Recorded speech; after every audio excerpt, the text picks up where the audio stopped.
প্রিয় শিক্ষার্থী বন্ধুরা, আধুনিক পদার্থবিজ্ঞানের সূচনার ম্যাথমেটিক্যাল ফিজিক্স এবং ইঞ্জিনিয়ারিং ফাউন্ডেশনের ভিডিও লেকচারে সবাইকে ওয়েলকাম জানাচ্ছি। আমরা আজকে এই অধ্যায় থেকে বিগত বছরগুলোতে বিভিন্ন ইঞ্জিনিয়ারিং ইউনিভার্সিটিগুলোর ভর্তি পরীক্ষায় যে সকল প্রশ্ন এসেছে সেগুলোর বেসিক থেকে ধরে থিওরি পড়ে তারপর সলভ করব।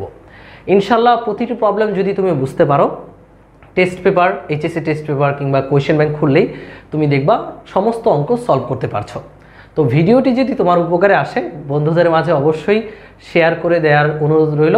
তো কথা না বাড়িয়ে শুরু করছি আজকের এই চমৎকার অধ্যায়টি। আধুনিক পদার্থবিজ্ঞানের সূচনা, এই অধ্যায়ে আমাদের প্রথম যে অংশটুকু সেটা হচ্ছে আপেক্ষিকতা। সো এই আপেক্ষিকতার যেই ফর্মুলাগুলো দিয়ে অঙ্কগুলো আসে আমরা প্রথমত সেই ফর্মুলাগুলো ক্লিয়ারভাবে বুঝে নিই।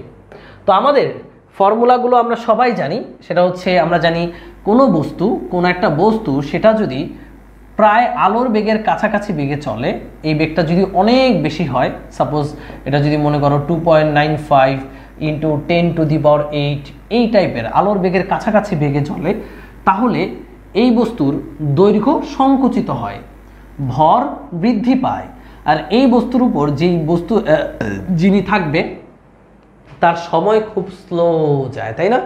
এটা আমরা জানি। তো এখানে তিনটা ফর্মুলা হয়, সেটা হচ্ছে দৈর্ঘ্য সংকোচন, ভর বৃদ্ধি আর টাইম ডায়ালেশন। তিনটা ফর্মুলা কি কি? তিনটা ফর্মুলা আমরা জানি। L ইজ ইকুয়াল টু হবে L0 √1 - v²/c²। একটা হচ্ছে ভর বৃদ্ধির formula M is equal two m0 √1 - v²/c²। and the last one হচ্ছে time dilation, T is equal two T0 √1 - v²/c²। এই প্রতিটা ফর্মুলায় v হচ্ছে বস্তুর বেগ, c হচ্ছে আলোর বেগ। এখন আমাদের কনফিউশনটা আসলে কোথায় ক্রিয়েট হয়? কনফিউশনটা ক্রিয়েট হয় অঙ্কে বা উদ্দীপকে যে L0, T0, M0 দেয়া আছে, উদ্দীপকে যে সময়, ভর, লেংথ দেয়া থাকবে সেটা কি আসলে L0, T0, M0 নাকি LTM? এটাই হচ্ছে আমাদের কনফিউশন। এই সূত্রের দিকে একটু তাকিয়ে দেখো। তোমাকে যদি বেগ দিয়ে দেয়, তোমাকে যদি যে কোনো একটা দৈর্ঘ্য দিয়ে দেয়, তুমি অপর দৈর্ঘ্যটা বের করতে পারবা। নর্মালি আমরা এটাকে বলি গতিশীল অবস্থার দৈর্ঘ্য, ভর, সময়, বা সচল দৈর্ঘ্য, সচল ভর, সচল টাইম, এটা আমরা বলে থাকি। আর L0, M0, T0 এদেরকে বলি আমরা নিশ্চল বা স্থির অবস্থার দৈর্ঘ্য, ভর, সময়। বাট এই কথা দিয়ে আমাদের কিন্তু অঙ্ক করা যায় না। অঙ্ক করতে গেলে দেখা যায় যেইটা দেয়া আছে সেটা আসলে টি নাকি T0, এইটা বুঝতে বুঝতেই আমরা অঙ্কটা ভুল করে ফেলি। তো তোমাদেরকে প্রথমে আমি শিখাবো অঙ্কে যেটা দেয়া আছে সেইটা আসলে কি, L0, T0, M0 নাকি LTM। সো ভাইয়ারা, L0, T0, M0 কে চেনার উপায় কি? ধরো এটা সহজভাবে বলতে গেলে, যদি নিজেরটা নিজে মাপো, নিজেরটা নিজে মাপো, তাহলে তুমি যা পাবা তাহলে সেটা হবে L0, T0, M0। আর যদি তুমি অন্যেরটা মাপো, অন্যটা মাপো, তাহলে তুমি যা পাবে তাহলে সেটা হবে LTM। একটা সহজ এক্সাম্পলের মাধ্যমে বুঝাই। ধরো আমার বউ নভোচারী। সো আমি আর আমার বউ পৃথিবীতে বাস করতেছি, খুব সুন্দর একটা সংসার। সো হুট করে আমার বউ নাসা থেকে কল পেল, সে রকেটে করে মহাকাশে চলে গেল। এখন অপেক্ষায় দিন গুনছি আমি, আমার বউ কবে আসবে। 1 দিন গেল, 2 দিন গেল, 3 দিন গেল, এমন করতে করতে 20 বছর কেটে গেল। 20 বছর পর আমার বউ আমেরিকায় ল্যান্ড করলো, নাসাতে। তো এই যে 20 বছর, এই 20 বছরটা কে পরিমাপ করেছে, আমি না আমার বউ? এই 20 বছর তো ভাই আমি পৃথিবীতে বৈশা বৈশা ক্যালেন্ডারের পাতা গুনছি, এই 20 বছর তো আমার ঘড়িতে গেছে, তাই না? মানে আমি টাইমটা পরিমাপ করেছি 20 বছর। আমি কার টাইম পরিমাপ করছি? আমার বউয়ের ট্রাভেলিং টাইম। আমার বউ যে মহাকাশে ঘুরে ফিরে বেড়াইছে 20 বছর যাবত, এই ট্রাভেলিং টাইমটা আমি পরিমাপ করেছি পৃথিবীতে বসে বসে। তাহলে এই যে 20 ইয়ার্স, আমি কি আমার বউয়ের ট্রাভেলিং টাইম পরিমাপ করেছি? তাহলে এইটা হবে অন্যেরটা মেপেছি, তার মানে এই 20 ইয়ার্স কিন্তু ভাইয়া কি? অবশ্যই টি। পৃথিবীতে বসে মাপছি তাই বলে যে T0 হয়ে যাবে ব্যাপারটা এমন না, আমি তো অন্যের ট্রাভেলিং টাইম মাপছি, তাহলে এটা হবে টি। আর ধরো এই যে 20 বছর যে পৃথিবীতে ব্যয় হয়েছে, আমার বউ ওদিকে রকেটের মধ্যে একটা ঘড়ি সেট করছিল, ওই ঘড়িতে সে দেখলো সে 5 বছর পর ল্যান্ড করছে।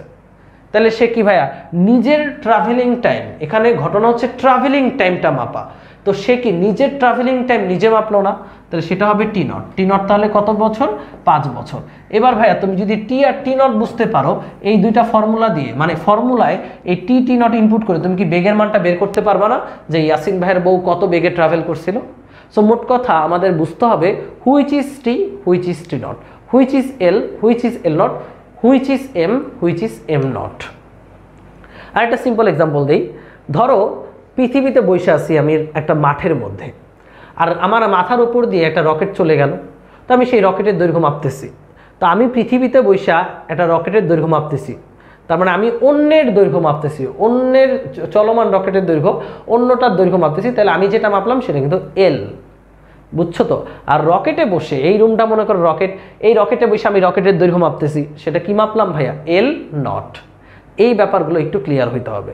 আর সহজ ভাষায় বলতে গেলে, রকেট নিয়ে ঘুরতে গেছো, এই ট্রাভেলিং টাইম পৃথিবীতে যারা যারা মাপবে, পৃথিবীতে যত সময় যাবে সেটা কিন্তু ভাইয়া টি, আর তুমি রকেটে বসে রকেটের যে ট্রাভেলিং টাইম তুমি যেটা মাপতেছো সেটা হচ্ছে টি নট।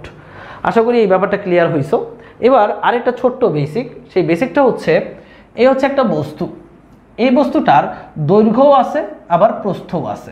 এটা হচ্ছে স্থির অবস্থার দৈর্ঘ্য এল নট, এটা হচ্ছে স্থির অবস্থার প্রস্থ বি নট। এবার এই বস্তুটা মনে করো এই দিকে আলোর বেগের কাছাকাছি বেগে গতিশীল হলো, কোন দিকে ভাইয়া? দৈর্ঘ্য বরাবর। এটা কোন বরাবর?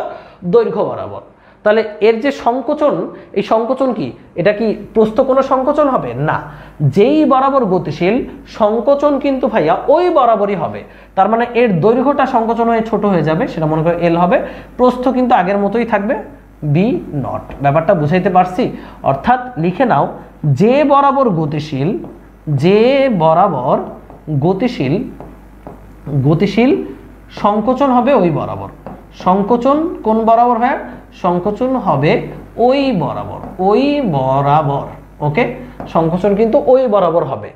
যদি দৈর্ঘ্য বরাবর গতিশীল থাকো তাহলে দৈর্ঘ্য সংকোচন, যদি প্রস্থ বরাবর গতিশীল হয় প্রস্থ সংকোচন। এতটুকু আপাতত মাথায় রেখে নাও। আর অঙ্ক করার ক্ষেত্রে তুমি যখন প্রত্যেকটা অঙ্ক বুঝবা, দেখবা সব কিছু সহজ মনে হচ্ছে। সো দেখি প্রথম অঙ্কটা কি। So written part, written part বলতে বোঝাচ্ছি আমাদের ইঞ্জিনিয়ারিং অ্যাডমিশনে এই যাবৎকালে যতগুলো রিটেন প্রশ্ন আসছে এই অধ্যায় থেকে, সেগুলো আমরা করব।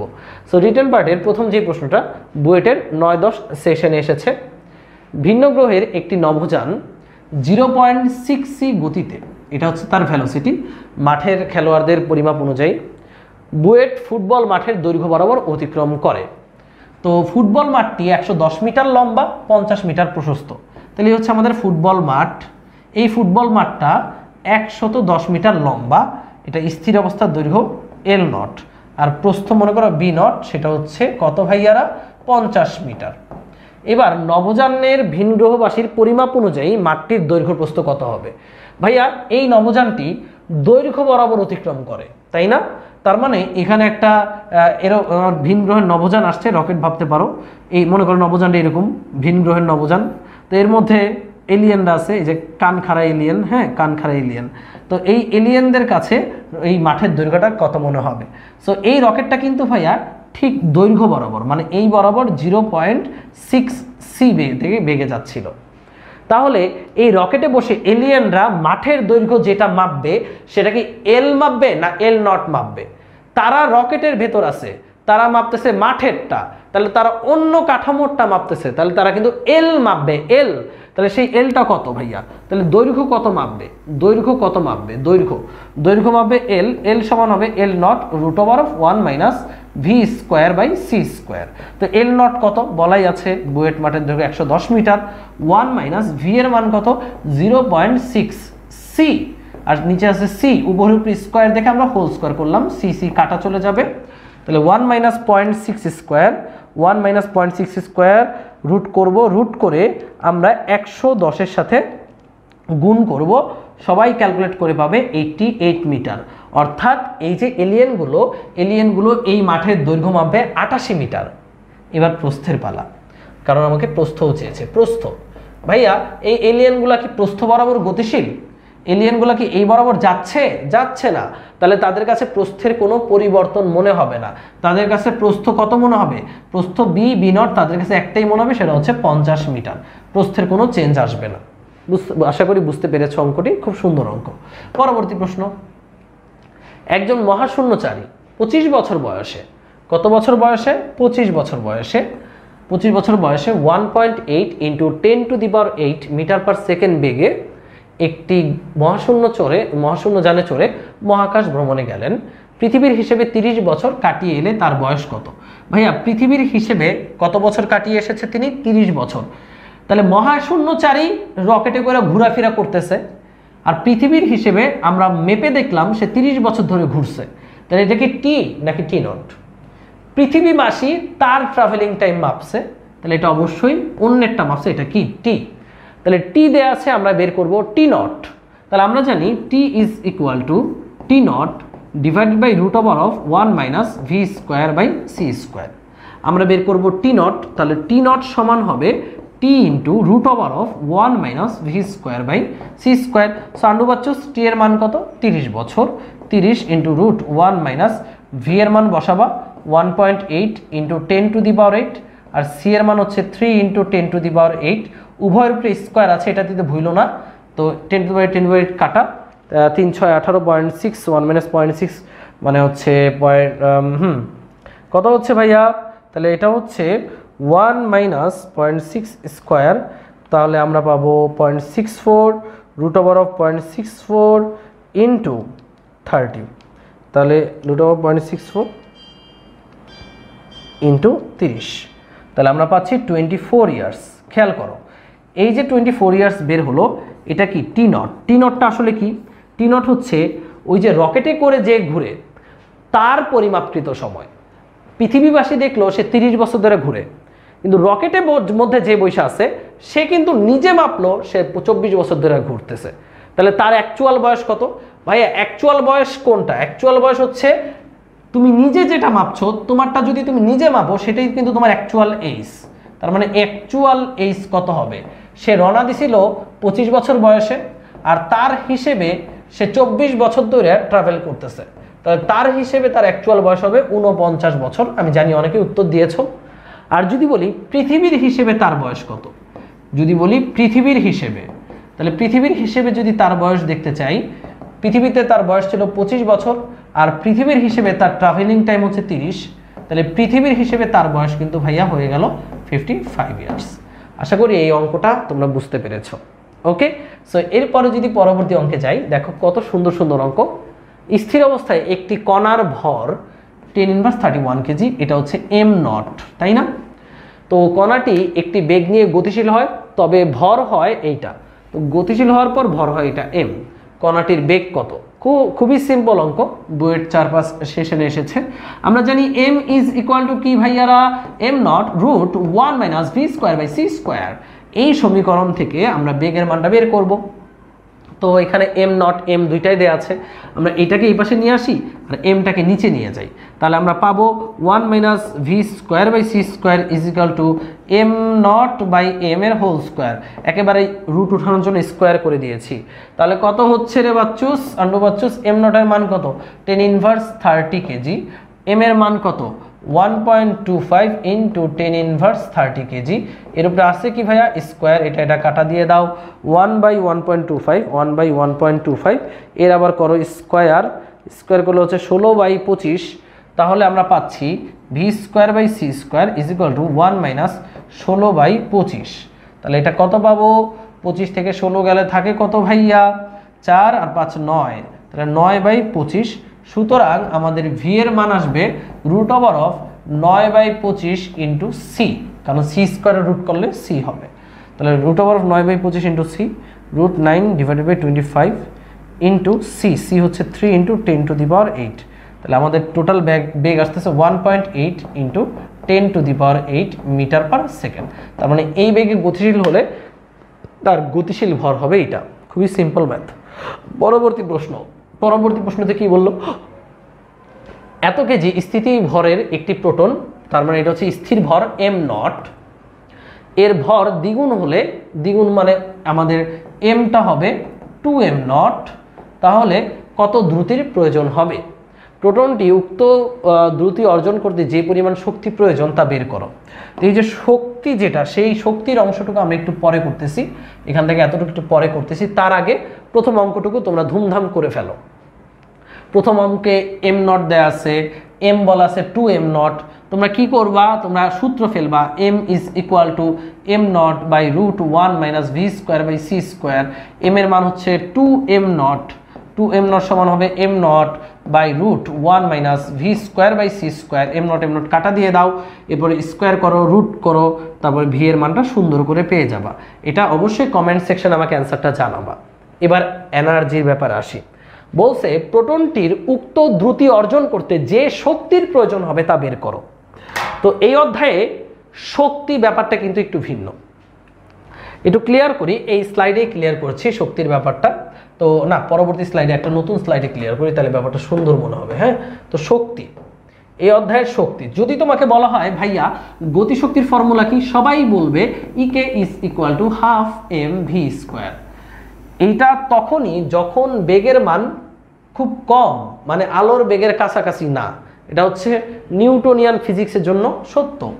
কিন্তু যদি বেগ আলোর বেগের কাছাকাছি হয় তখন কিন্তু গতিশক্তির ফর্মুলা কখনোই এইটা হবে না। তাহলে গতিশক্তির ফর্মুলা কি হবে ভালো করে শোনো। সেটা হচ্ছে, আমরা জানি কোনো বস্তুকে আমরা আলোর বেগের কাছাকাছি বেগে গতিশীল করলে বা আলোর বেগে গতিশীল করলে মোট শক্তি হবে E is equal to M C square. এখানে এই এমটা কিন্তু ভাইয়া গতিশীল অবস্থার ভর। এই অধ্যায়ে এম হচ্ছে দুই প্রকার, একটা হচ্ছে এম নট আর একটা হচ্ছে এম। এই এম নটকে বলা হয় স্থির অবস্থার ভর বা নিশ্চল ভর, আর এটাকে বলা হয় সচল ভর বা গতিশীল অবস্থার ভর। তাহলে কোনো একটা বস্তুকে যদি শক্তিতে রূপান্তর করি, এটা হচ্ছে মোট শক্তি E is equal to M C square, মোট শক্তি। এই মোট শক্তিটা কয়টা শক্তির সমন্বয়ে গঠিত?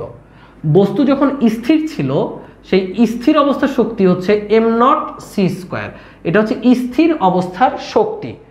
এই শক্তির সাথে বস্তুটাকে যদি আমরা গতিশীল করে গতিশক্তি প্রদান করি ইকে পরিমাণ, তাহলে এই দুইটা মিলে হবে মোট শক্তি এম সি স্কোয়ার। আশা করি বুঝতে পেরেছ।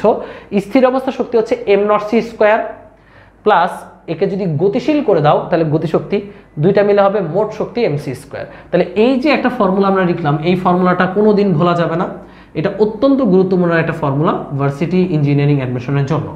এখান থেকে আমরা গতিশক্তির ফর্মুলাটা পাবো। গতিশক্তির ফর্মুলা হবে m C square minus am not C square. এটাই হচ্ছে গতিশক্তির ওয়ান অ্যান্ড অনলি ফর্মুলা এই অধ্যায় থেকে। কেউ আবার লেখা দিও না ইকুয়াল সমান হাফ এম ভি স্কোয়ার। এটা শুধুমাত্র যখন বেগ কম, আর এটা হচ্ছে যখন বেগ আলোর বেগের কাছাকাছি বেগে, তখন গতিশক্তি হচ্ছে m C square minus am not C square. তাহলে এখন দেখো এই অঙ্কটা বলছে প্রোটনটির উক্ত দ্রুতি অর্জন করতে যে শক্তির প্রয়োজন হবে তা বের করো। ভাইয়া একটা প্রোটনের উক্ত দ্রুতি বা এই বেগ অর্জন করার জন্য যে শক্তির প্রয়োজন হয় সেটা হচ্ছে গতিশক্তি। গতিশক্তি, তাহলে গতিশক্তির ফর্মুলা কি? গতিশক্তির ফর্মুলা হচ্ছে m C square minus am not C square. তো ভাই সি স্কোয়ার কমন নিলে আমরা পাবো m minus am not C square. তো এখানে বলেই দিছে এমটা কত, বলে দিছে এম হচ্ছে 2m nought, 2m nought minus am not C square, অর্থাৎ গতিশক্তি হচ্ছে এম নট সি স্কোয়ার। তার মানে এই শক্তি অর্জন করেই সে এই বেগটা লাভ হয়, মানে এই শক্তি দেওয়ার কারণেই, এই গতিশক্তিটা দেওয়ার কারণেই সে এই পরিমাণ বেগটা অর্জন করতে পারে। এটাই, that's it, this is the answer. পরবর্তী প্রশ্ন। তো শক্তির ব্যাপারটা আশা করি ক্লিয়ার হয়েছে। এবারে অসাম একটা ম্যাথ। 0.6 বেগে চলমান একটি কাল্পনিক ট্রেন, তার মানে এখানে ট্রেনের বেগ বলে দিছে ভি, কোনো ছোট স্টেশনের প্ল্যাটফর্ম অতিক্রম করে গেল। প্ল্যাটফর্মে দাঁড়ানো একজন যাত্রী চলমান ট্রেনের দৈর্ঘ্য মাপলো 200 মিটার। ভাইয়া এই যে প্ল্যাটফর্মে দাঁড়ায় আছো তুমি, আর তোমার সামনে দিয়ে ট্রেনটা এত সাই করে চলে গেল 0.6 বেগে, আর তুমি এই ট্রেনের দৈর্ঘ্য যেটা মাপছো সেটা কি এল নাকি এল নট? তুমি প্ল্যাটফর্মে দাঁড়িয়ে ট্রেনের দৈর্ঘ্য মাপছো, অবশ্যই তুমি এটা যেটা মাপলা সেটা কিন্তু ভাইয়া এল, এল মাপলা তুমি। এই এলটা হচ্ছে প্ল্যাটফর্মের দৈর্ঘ্যের সমান। ক নাম্বার প্রশ্ন, ট্রেনের নিশ্চল দৈর্ঘ্য কত, অর্থাৎ এল নটটা কত? সো এল বলা আছে, এল নট কত বের করো। সবাই বুঝতে পারতেছো এল বলা আছে, এল নটটা কত? তাহলে আমরা নিশ্চয়ই জানি L is equal to L naught root over of 1 minus V square by C square. বের করতে হবে এল নট। তাহলে এল নট হবে L divided by root over of 1 minus V square by C square.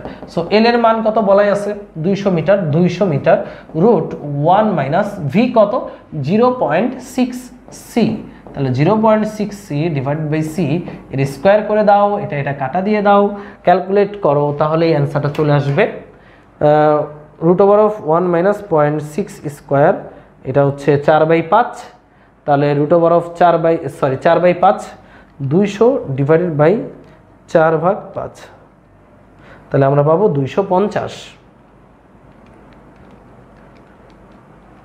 তাহলে আমরা পাচ্ছি ট্রেনের স্থির দৈর্ঘ্য হবে 250 মিটার। এটা হচ্ছে ক নাম্বারের উত্তর। সবাই ক্লিয়ার? খ নাম্বারে কি বলছে, ট্রেনের কোন যাত্রী প্ল্যাটফর্মের দৈর্ঘ্য কত মাপবে, মানে ট্রেনে থাকা কোনো একটা যাত্রী প্ল্যাটফর্মের দৈর্ঘ্য কত মাপবে। আমাকে বলছে যা প্ল্যাটফর্মের দৈর্ঘ্যের সমান, তার মানে প্ল্যাটফর্মের দৈর্ঘ্য কত খেয়াল করো। এবার কিন্তু প্ল্যাটফর্মের দৈর্ঘ্য, প্ল্যাটফর্মের স্থির দৈর্ঘ্য যেটা বলে দিছে সেটা হচ্ছে প্ল্যাটফর্মের স্থির দৈর্ঘ্য। বলছে কি যে প্ল্যাটফর্মে দাঁড়ানো বা স্টেশনে দাঁড়ানো একজন যাত্রী 200 মিটার দৈর্ঘ্য মাপে যা প্ল্যাটফর্মের দৈর্ঘ্যের সমান, অর্থাৎ প্ল্যাটফর্মের স্থির দৈর্ঘ্য এটা মনে করে এল নট, বড় এল নট দিয়ে দিছে কত মিটার 200 মিটার। বলছে ট্রেনে থাকা একজন ব্যক্তি প্ল্যাটফর্মের দৈর্ঘ্য কত মাপবে, তো ট্রেনে থাকা কোনো একজন ব্যক্তি প্ল্যাটফর্মের দৈর্ঘ্য মাপবে অবশ্যই এল, কারণ ট্রেনে থেকে আমি প্ল্যাটফর্মের দৈর্ঘ্য মাপতেছি, তাহলে এই এল এর মানটা বের করব। তাহলে এল সমান হবে L naught root 1 minus V square by C square. L নটের মান হচ্ছে 200 রুট 1 মাইনাস 0.6 স্কোয়ার হবে, তাহলে 200 ইন্টু 4/5 ইন্টু 4 ডিভাইডেড বাই 5, এটা আসবে ভাইয়া 160 মিটার। অর্থাৎ ট্রেনে বৈশা আমি যদি স্টেশনের দৈর্ঘ্য মাপি আমার কাছে মনে হবে 160 মিটার। আশা করি সবাই অঙ্কটা বুঝছো। এই অঙ্কটা বুঝলে এল নটের প্যাচ একদমই ক্লিয়ার হয়ে যাবে। সো পরবর্তী অঙ্ক অস্থির একটা অঙ্ক, তো চলো এই অস্থির অঙ্কটা অস্থিরভাবে করে ফেলি। অনেক সহজ মনে হবে, কঠিন বাট আসলে অনেক সহজ।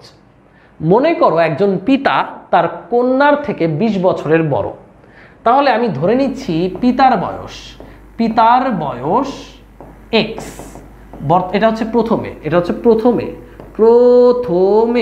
প্রথমে পিতার বয়স কত ভাই x, তাহলে কন্যার বয়স কত হবে রে ভাই, কন্যা যেহেতু 20 বছরের ছোট, তাহলে কন্যার বয়স হবে x - 20, তাই না? এটা হচ্ছে প্রথমে। এবার কি করছে, ওই পিতা পৃথিবী থেকে অতি দ্রুত গতির মহাকাশযানে দূরবর্তী কোনো গ্রহে যেতে চাইলেন। তো উক্ত গ্রহে তার যেতে 2 বছর আর আসতে 2 বছর লাগলো। তার এই যেই কথা ইম্পর্টেন্ট, তার নিজের কাঠামোতে মাপা, মানে পিতার নিজের কাঠামোতে মাপা টাইম কত, যেতে 2 বছর আসতে 2 বছর। এই হচ্ছে পৃথিবী, এই তার কন্যা, অনেক ভালোবাসার কন্যাকে রেখে তিনি গেলেন 2 বছরে আবার আসলেন 2 বছরে। এই ট্রাভেলিং টাইমটা কে মাপছে, কন্যা মাপছে না পিতাই মাপছে? বলেই দিছে তার নিজের কাঠামোতে মাপা, অর্থাৎ পিতাই মাপছে।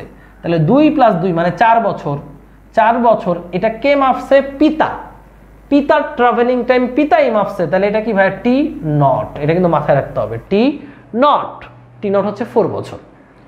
এবার সে পৃথিবীতে আসলো, পৃথিবীতে এসে দেখলেন তার কন্যা থেকে তিনি 20 বছর ছোট হয়ে গেছে। ইন্না লিল্লাহ কাহিনী হয়ে গেছে, মানে তার কন্যা থেকে তিনি 20 বছর ছোট হয়েছে। তো এই যাত্রায় মহাকাশযানটির বেগ বের করো। সো এবার ব্যাপারটা বুঝো, সবাই ক্লিয়ার হয়ে বুঝো যে পিতার বয়স কত বলো, দ্বিতীয়তে মানে শেষে যখন ট্রাভেলিং করে আসলো সে, পিতার বয়স কত বলো, পিতার বয়স মানে ট্রাভেলিং কমপ্লিট করার পর পিতার বয়স কত, পিতার বয়স ছিল কত x, আর পিতা ট্রাভেল করছে কত বছর ধরে, তার নিজের কাঠামোতে 4 ইয়ার্স। তার মানে এটা টি নটটা যোগ হবে, অর্থাৎ x + 4, এটা হচ্ছে পিতার বয়স, মানে যখন সে পিতা পৃথিবীতে আসলো। এবার কন্যার বয়স কত ভাইয়া, কন্যার বয়স আমরা চাচ্ছি কন্যার বয়স ছিল কত, ছিল x - 20। এবার পিতা 4 বছর ধরে যে ট্রাভেল করছে, এই 4 বছরে পৃথিবীতে কি সময় গেছে না?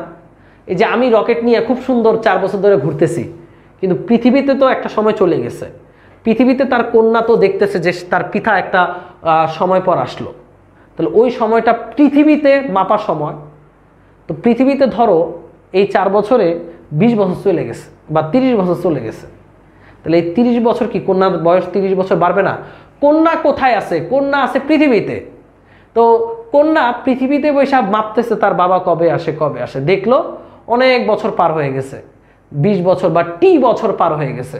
তাহলে এই টি পরিমাণ বয়স কি কন্যার বাড়বে না? আমরা এখানে কেন টি লিখলাম? কারণ পিতা যেটা মাপে সেটা টি নট, পিতার ট্রাভেলিং টাইম, আর কন্যা পৃথিবীতে বসে যেটা মাপতেছে সেটা হচ্ছে টি। তাহলে এই টি পরিমাণ সময়টা কন্যার বয়সের সাথে যোগ হবে, এটা হবে কন্যার বর্তমান বয়স। টি হচ্ছে পৃথিবীতে অতিক্রান্ত সময়। ওকে, সো কন্যার বর্তমান বয়স থেকে তুমি যদি পিতার বয়স বিয়োগ করো তাহলে 20 বছর পাবা, কারণ অলরেডি এটা যোগ হওয়ার কারণে কন্যা পিতার চেয়ে 20 বছর বড় হয়ে গেছে। তাহলে আমরা শর্ত মতে কি লিখতে পারবো? শর্ত মতে কন্যার বয়স হচ্ছে x-20 প্লাস টি, এই টি কিন্তু পৃথিবীতে যে সময়টা চলে গেছে, মাইনাস পিতার বয়স x+4, এই দুইটার বিয়োগফল হবে 20, কারণ কন্যা 20 বছরের বড়। তো এখান থেকে আমরা লিখতে পারবো x-20 plus T minus x-4 is equal two 20। x কাটা, টি আসবে কত? -4 -24 ওই পাশে গেলে টি এর মান আসবে 44 ইয়ার্স। ব্যাপারটা বুঝছো? এবার একটু ক্লিয়ার হবা যে পিতা মহাকাশে 4 বছর সময় অতিক্রম করে, আর এই সময়ে পৃথিবীতে 44 বছর সময় চলে গেছে। ও মাই গড, মানে পিতা তো বুঝতেছে যে আমি 4 বছর সময় ঘুরে আসছি, কিন্তু পৃথিবীতে অলরেডি এই 4 বছরে 44 বছর চলে গেছে। তাহলে কন্যার বয়স তো অবশ্যই 44 বছর পরিমাণ অ্যাড হবে, তাই না? যেহেতু কন্যা পৃথিবীর মধ্যে আছে, এই কারণে যেখানে অ্যাড করছিলাম ফার্স্টে। এবার বলো টি এর মান 44, টি নটের মান হচ্ছে 4। তোমাদের সবার কাজ হচ্ছে এই টি আর টি নট দিয়ে মহাকাশযানের বেগটা বের করবা। সো এটা হচ্ছে সবার HW, টি নট দিয়ে দিছে, টি আর টি নট দিয়ে দিছি, তাহলে বেগ সবাই বের করবা। বেগ কত আসবে? T is equal to T naught by √1 minus V square by C square. এখান থেকে বেগের মানটা বের করে কমেন্টে জানিয়ে দিবা এই কত বেগে গেলে পৃথিবীতে 44 বছর চলে যাবে আর মহাকাশে যাবে 4 বছর। অনেক মজা কিন্তু, বুঝছো? মানে পৃথিবীতে তুমি 4 বছর পর ফিরে দেখবা পৃথিবী 44 বছর এগিয়ে গেছে। ও মাই গড। ওকে, সো পরবর্তী প্রশ্ন, কোনো এক ধরনের জীবাণু প্রতি 20 দিনে সংখ্যা বৃদ্ধি করে দ্বিগুণ হয়। এই ধরনের 2টি জীবাণুকে একটি নভোযানে করে মহাকাশে পাঠানো হলো। কয়টাকে? 2টাকে। এবং 1000 দিন পর পৃথিবীতে ফিরিয়ে আনা হলো। তো যদি নভোযানটির গতি সেকেন্ডে এত হয়, মানে আলোর বেগের এত হয়, তবে নভোযানটি পৃথিবীতে ফিরে আসার পর কতগুলো জীবাণু পাওয়া যাবে? ভাইয়া 1000 দিন পর পৃথিবীতে ফিরিয়ে আনা হলো, তাহলে এই যে 1000 দিন, এটা কি পৃথিবীবাসী মাপলো? তাহলে এটা হচ্ছে নভোযানের ট্রাভেলিং টাইম, পৃথিবীবাসী মাপছে, তার মানে এটা টি। তাহলে টি নটটা কত? ওই জীবাণুগুলা যে রকেটের মধ্যে আছে, ওই রকেটে কত সময় গেছে? পৃথিবীতে যখন 1000 দিন গেল, ওই রকেটের ভেতর আসলে কত টাইম পাস হয়েছে সেটা আমরা দেখব। তাহলে টি তো দিয়েই দিছে, টি নটটা কত? টি নট হবে, একেবারে করে দিচ্ছি, T into √1 minus V square by C square. তো পৃথিবীতে অতিক্রান্ত সময় হচ্ছে 1000 দিন ইন্টু √1 মাইনাস ভি কত? ভি হচ্ছে 0.995 সি ডিভাইডেড বাই সি এর স্কোয়ার। এটা ক্যালকুলেশন করে দেখবা, সি কাটা চলে যাবে, ক্যালকুলেশন করে দেখবা 100 দিন যাবে। অর্থাৎ পৃথিবীতে যেই মুহূর্তে 1000 দিন পাস হয়েছে, ওই রকেটের ভিতর 100 দিন পাস হয়েছে। এখন জীবাণু কই আছে? জীবাণু কি পৃথিবীতে না রকেটের মধ্যে? রকেটের মধ্যে। তাহলে জীবাণু তো 100 দিন পাস করবে, তাই না? তো জীবাণু যদি 100 দিন পাস করে তাহলে কয়টা জীবাণু হবে? ভাইয়া জীবাণু প্রতি 20 দিনে কয়টা হয়? ডাবল হয়। 20 দিনে কয়টা হয়? ডাবল হয়। তাহলে 100 দিনে কত গুণ হবে? 5 গুণ হবে। এই যে বলদের মধ্যে উত্তর দিও না, প্রতি 20 দিনে ডাবল হয়, তাহলে 20 দিনে হচ্ছে ডাবল 2 গুণ। তাহলে 40 দিনে এই 2 এর ডাবল, 2 ইন্টু 2 গুণ। 60 দিনে এটার ডাবল, অর্থাৎ 2 ইন্টু 2 এর ডাবল মানে 2 গুণ। 80 দিনে এটার ডাবল, 2 ইন্টু 2 ইন্টু 2 এটার ডাবল মানে 2 গুণ। আর 100 দিনে তাহলে এই জিনিসটা ডাবল, অর্থাৎ 2 টু দি পাওয়ার 5। তার মানে একটি জীবাণু 100 দিনে 2 টু দি পাওয়ার 5টি হয়। জীবাণু দিছো কয়টা? জীবাণু দিছো হচ্ছে 2টা জীবাণু পাঠাইছো, তাই না? তুমি রকেটে করে 2টা জীবাণু পাঠাইছো। তাহলে ওই রকেট ফিরে আসার পর জীবাণুর মোট সংখ্যা হবে, মোট সংখ্যা কত হবে? একটা জীবাণু হবে 2 টু দি পাওয়ার 5, তাহলে 2টা জীবাণু হবে 2 ইন্টু 2^5 অর্থাৎ 64টি জীবাণু পাওয়া যাবে। আশা করি সবাই অঙ্কটা ক্লিয়ার হয়েছে। পরবর্তী প্রশ্ন, একজন মহাশূন্যচারী 25 বছর বয়সে এত বেগে মহাকাশে পৃথিবীতে তার বয়স 30 বছরে কাটিয়ে দেবো। তাহলে এই যেটা হচ্ছে টি দিয়ে টি নট বের করবা, তারপর তার বয়সের সাথে যোগ করবা, তাহলে পেয়ে যাবা তার বয়স কত। অলরেডি করছি এটা একবার। একজন মহিলা 30 বছর বয়সে 10 বছরের একটি কন্যাকে রেখে 0.98 সি বেগে গতিশীল একটি মহাশূন্য যানে চড়ে মহাকাশ ভ্রমণে গেলেন। তাহলে মহিলার বয়স কত ছিল? 30 বছর। সে তার কন্যা 10 বছরের কন্যাকে রেখে মহাকাশে গেছে। তো পৃথিবীর হিসেবে 30 বছর সময় মহাকাশে কাটিয়ে আসলেন, ফেরার পর তাদের বয়স কত হবে? ভাইয়া পৃথিবীর হিসেবে যেটা সেটা কিন্তু ভাইয়া টি। তাহলে টি নটটা কত?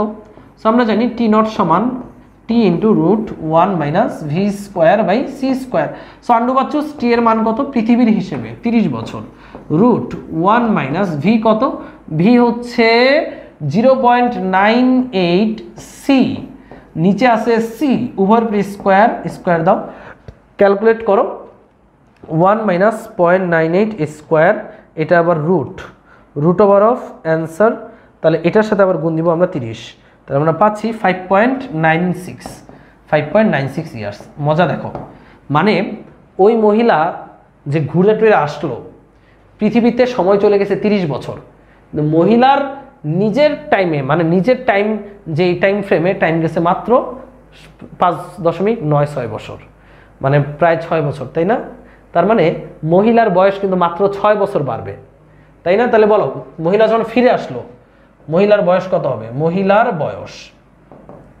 মহিলা যখন ফিরে আসলেন তার বয়স, রওনা দিছিল 30 বছর বয়সে, আর তার বয়স কোনটা আসলে?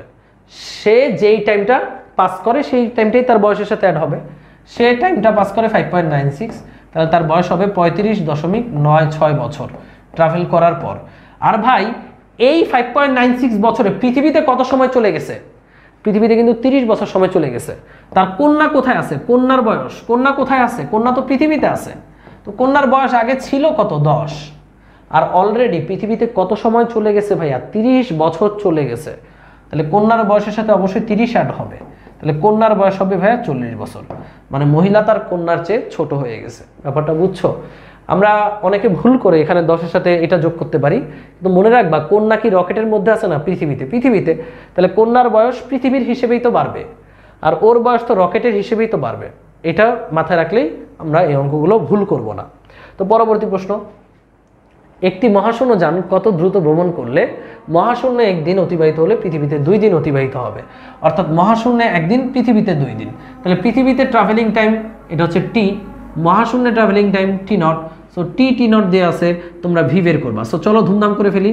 আমরা জানি T is equal to T naught by √1 - v²/c²।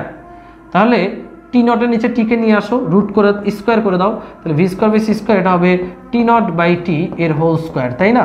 তাহলে কত হবে? টি নট বাই টি কত?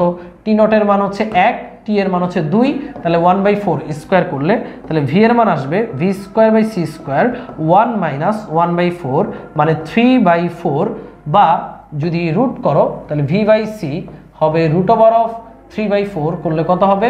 √3/2। সুতরাং বেগের মান হবে √3/2 × c। সো এই বেগে চললে মহাকাশে একদিন পৃথিবীর 2 দিনের সমান হবে। তাহলে আরও বেগ বাড়াইলে মহাকাশে একদিন পৃথিবীতে অনেক দিনের সময় হইতে পারে, তাই না? সো খুবই ইন্টারেস্টিং কিন্তু। সো আরেকটি চমৎকার অঙ্ক আমরা করব। অঙ্কতে বলেছে সাম্য ও স্বাগতম 1971 সালে যখন বাংলাদেশ স্বাধীন হয় তখন তাদের জন্ম। তো যখন তাদের বয়স 25 বছর তখন সাম্য 100 মিটার লম্বা একটি মহাশূন্য যানে চড়ে মহাকাশে পাড়ি দেয়। তো এখানে কথাটা একটু টাইপিং মিস্টেক আছে। এখানে বলছে হচ্ছে গতিশীল অবস্থায় যানটির দৈর্ঘ্য 60 মিটার, অর্থাৎ বলে দিছে গতিশীল অবস্থায় মহাকাশ যানটার দৈর্ঘ্য এল হচ্ছে 60 মিটার, আর স্থির অবস্থার দৈর্ঘ্য বলে দিল 100 মিটার, অর্থাৎ এল নট। এই দুইটা জিনিস বলা আছে। তো 42 বছর ভ্রমণ করে তারা পৃথিবীতে ফিরে আসলো। তো সাম্যের নবযানটির বেগ নির্ণয় করো।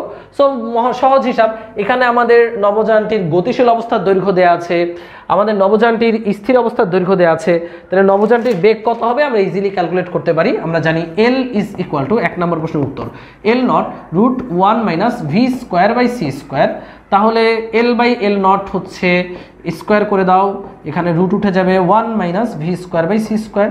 তাহলে এল বাই এল নট, এল কত ভাইয়া, এল হচ্ছে 60, তাহলে 60 বাই 100, এর আবার স্কোয়ার, এর স্কোয়ার করলে হবে 9 বাই 25, 9 বাই 25, তাহলে v square by C square হচ্ছে 1 মাইনাস 9 বাই 25, তাহলে 16 বাই 25, এর রুট করলে হবে, রুট করলে ভি এর মান আসবে root over of 16 by 25, 16 by 25 into c, তার মানে 4 বাই 5 সি, সি মানে হচ্ছে আলোর বেগ, অর্থাৎ 4 by 5 into 3 into 10 to the power 8 metre per second. তার মানে এই বেগে তারা মহাকাশে ছুটে গিয়েছিল। এবার খ নাম্বার প্রশ্নে কি বলছে, 2 নম্বর প্রশ্নে বলছে যে স্বাধীনতার 50 বছর পূর্তি অনুষ্ঠানে যোগ দিতে পারবে কিনা। ভাইয়া বাংলাদেশ স্বাধীন হয় কত সালে, 1971 সালে। তাহলে 1971-এর সাথে তুমি যদি 50 যোগ করো তাহলে কত হয় ভাইয়া, আমি এই সহজ যোগগুলো পারি না, 1971 যোগ 50 হবে 2021। তার মানে তাদের যদি স্বাধীনতার 50 বছর পূর্তিতে যোগ দিতে হয়, পৃথিবীতে ফিরে আসতে হবে 2021 সালে।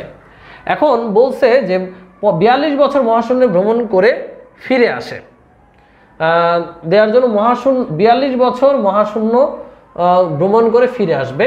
তাহলে এই যে 42 বছর যে তারা ভ্রমণ করছে তাদের হিসেবে ভ্রমণকাল, এই তাদের হিসেবে ভ্রমণকাল কি ভাইয়া, 42 বছর। তাহলে এই 42 বছরে পৃথিবীতে কত সময় গেছে, তাহলে পৃথিবীতে কত সময় পাস হয়েছে সেটা বের করব। তাহলে টি ইজ ইকুয়াল টু হচ্ছে, T is equal to T naught divided by root over of 1 minus V square by C square.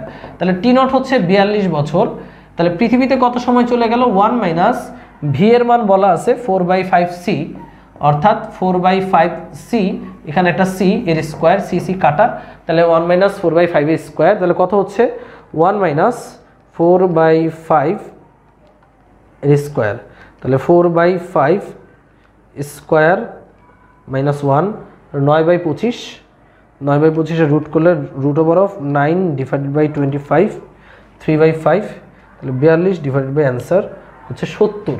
তার মানে যখন তারা মহাকাশে 42 বছর কাটিয়ে আসবে, পৃথিবীতে 70 বছর চলে গেছে। তো তারা রওনা দিছিল কত সালে, 1996 সালে, কারণ বলে দিছে 25 বছর বয়সে রওনা দিছে। 71-এ জন্ম, 25 বছরে রওনা দেওয়া মানে 71 প্লাস 25, অর্থাৎ 1996-এ তারা রওনা দিছে। আর 1996 থেকে পৃথিবীতে অলরেডি 70 বছর পাস হয়ে গেছে। তাহলে তারা কত সালে পৃথিবীতে আসতেছে ভাইয়া, 1996 সালে রওনা দিছে, পৃথিবীতে 70 বছর চলে গেছে। তাহলে কত সালে তারা পৃথিবীতে ব্যাক করতেছে, 1996 প্লাস 70, 1996 প্লাস 70, তার মানে তারা আসতেছে 2066 সালে পৃথিবীতে আসছে। বাট 50 বছর পূর্তি কখন, 2021 সালে, তার মানে তারা স্বাধীনতার 50 বছর পূর্তিতে যোগ দিতে পারবে না। That's it. পরবর্তী প্রশ্ন কি বললো, একটি স্থির বস্তু বিস্ফোরণের মাধ্যমে দুটি 1 কেজি ভর বিশিষ্ট খণ্ডে বিভক্ত হলো, পরস্পর 0.6 সি বেগে দূরে সরে গেল, মূল বস্তুটির নিশ্চল ভর নির্ণয় করো। অসাধারণ একটা অঙ্ক ভাইয়া, এই অঙ্কটা নর্মালি দিলে আসলে অনেকেই পারবে না, সো আমি তোমাদেরকে ভালো করে বুঝিয়ে দিচ্ছি। এই অসাধারণ অঙ্কটা বুঝতে পারলে তুমি অনেকগুলো শক্তির কনসেপ্টের অঙ্ক খুব সহজেই করতে পারবা। তো অঙ্কটিতে বললো কি, একটি বস্তু বিস্ফোরণের মাধ্যমে দুটি 1 কেজি নিশ্চল ভর বিশিষ্ট খণ্ডে বিভক্ত হলো। এই মনে করো সেই বস্তুটা বিস্ফোরণের আগে এই 1 নাম্বার বস্তুর ভর ছিল m1 নট। এবার এটা বিস্ফোরিত হলো হয়ে দুইটা বস্তু, 1 কেজি ভরের দুইটা বস্তু নিশ্চল ভরের, তার মানে একটার ভর যদি m2 নট হয় আর এটা যদি m3 নট হয়, এগুলো হচ্ছে 1 কেজি নিশ্চল ভর বিভক্ত হলো এবং পরস্পর 0.6 সি বেগে দূরে সরে গেল। মূল বস্তুটির নিশ্চল ভর নির্ণয় করতে বলছে, মানে এই যে মূল যে বস্তুটা এটার m1 নট নির্ণয় করতে বলছে। তো শক্তির সংরক্ষণশীলতা থেকে কি জানো ভাইয়া, মোট শক্তি কি থাকবে, ইজ ইকুয়াল টু কনস্ট্যান্ট থাকবে, কনস্ট্যান্ট। এটা ছিল শক্তির সংরক্ষণশীলতা। তো মোট শক্তি যখন সে স্থির ছিল, এই যে স্থির ছিল, তখন তার মোট শক্তি ছিল m1 not C square plus গতিশক্তি, এটা স্থির অবস্থায়। যখন সে স্থির ছিল।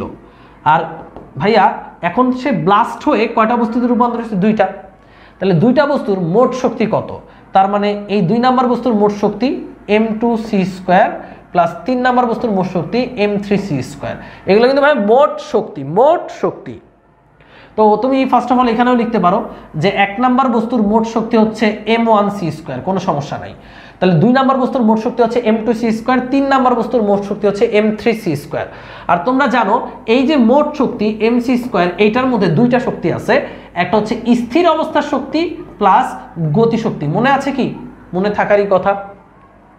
তো এই যে মোট শক্তি m1c², এটার মধ্যে আছে কি ভাইয়া? স্থির অবস্থার শক্তি m01c² প্লাস গতিশক্তি মনে করো ek1 লিখলাম। একইভাবে এই শক্তির মধ্যে কয়টা শক্তি আছে? দুইটা শক্তি আছে। স্থির অবস্থার শক্তি মানে m2c² প্লাস গতিশক্তি মনে করো ek2 গতিশক্তি প্লাস এইখানেও কি আছে ভাইয়া? দুইটা শক্তি আছে, m3c² প্লাস গতিশক্তি মানে ek3, তাই না? লিখে দিলাম। এবার ভাইয়া এই বস্তুটা আগে কি ছিল? স্থির ছিল। স্থির থাকলে তো কি তার গতিশক্তি আছে? না, স্থির থাকলে তার গতিশক্তি ছিল 0, এটা ব্লাস্টের আগে। তাহলে গতিশক্তি 0 হলে m1c² হচ্ছে তার মোট শক্তি, ইজ ইকুয়াল টু, এটা লিখে দিই m2c² প্লাস 2 নাম্বার বস্তুর গতিশক্তির ফর্মুলা কি মনে আছে কি? গতিশক্তির ফর্মুলা ছিল m-m0c²। মনে না থাকলে মনে করে নাও, শিখাইছিলাম আমি। তাহলে এই যে 2 নাম্বার বস্তুর গতিশক্তি হবে 2 নাম্বার বস্তুর m2c² মাইনাস 2 নাম্বার বস্তুর m2c²। এটা হচ্ছে গতিশক্তি, জাস্ট গতিশক্তি প্লাস এই যে এবারে এই অংশটুকু m3c² প্লাস 3 নাম্বার বস্তুর গতিশক্তি কত হবে? 3 নাম্বার বস্তুর গতিশক্তি হবে 3 নাম্বার বস্তুর m3c² মাইনাস m3c²। সবগুলা লিখলাম। এবার দেখো সব কাটাকাটি যাবে। মাইনাসের m2c² প্লাসের m2c² আছে নাকি? নাই, m2c² নাই। তারপর মাইনাস আছে নাকি? হ্যাঁ, এই যে আছে m2c²। তারপর মাইনাসের m3c² প্লাসের m3c²। তাহলে বাইচা থাকলো কে? এটা কে ভাইয়া? বাইচা থাকলো ভাইয়া এখানে পড়ে থাকলো m1c² ইজ ইকুয়াল টু, দুইটা জিনিস বেঁচে আছে, এইটা আর এইটা। তাহলে m2c² প্লাস m3c² গুলো যদি আমি সরায় দিই উভয় পক্ষ থেকে, তাহলে m1 is equal two m2 plus m3। এখন বলো এরা কি দুইটা সমান ভাগে ভাগ হয়েছে না? এই যে ব্লাস্ট হওয়ার পর, এই জিনিসটা ব্লাস্ট হওয়ার পর দুইটা সমান ভাগে ভাগ হয়েছে। তাহলে এই m2 যা, এই m3ও তা। তার মানে এখানে আমরা লিখতে পারবো 2m2 সমান সমান m1। এবার এই m2টা কি ভাইয়া? আমি আবারও বলছি, যেহেতু সমান ভাগে ভাগ হয়েছে, m2-র মান যা, m3-র মানও তা। তাহলে দুইটা যোগ করলে এটাকে আমরা m2 লিখতে পারবো 2m2।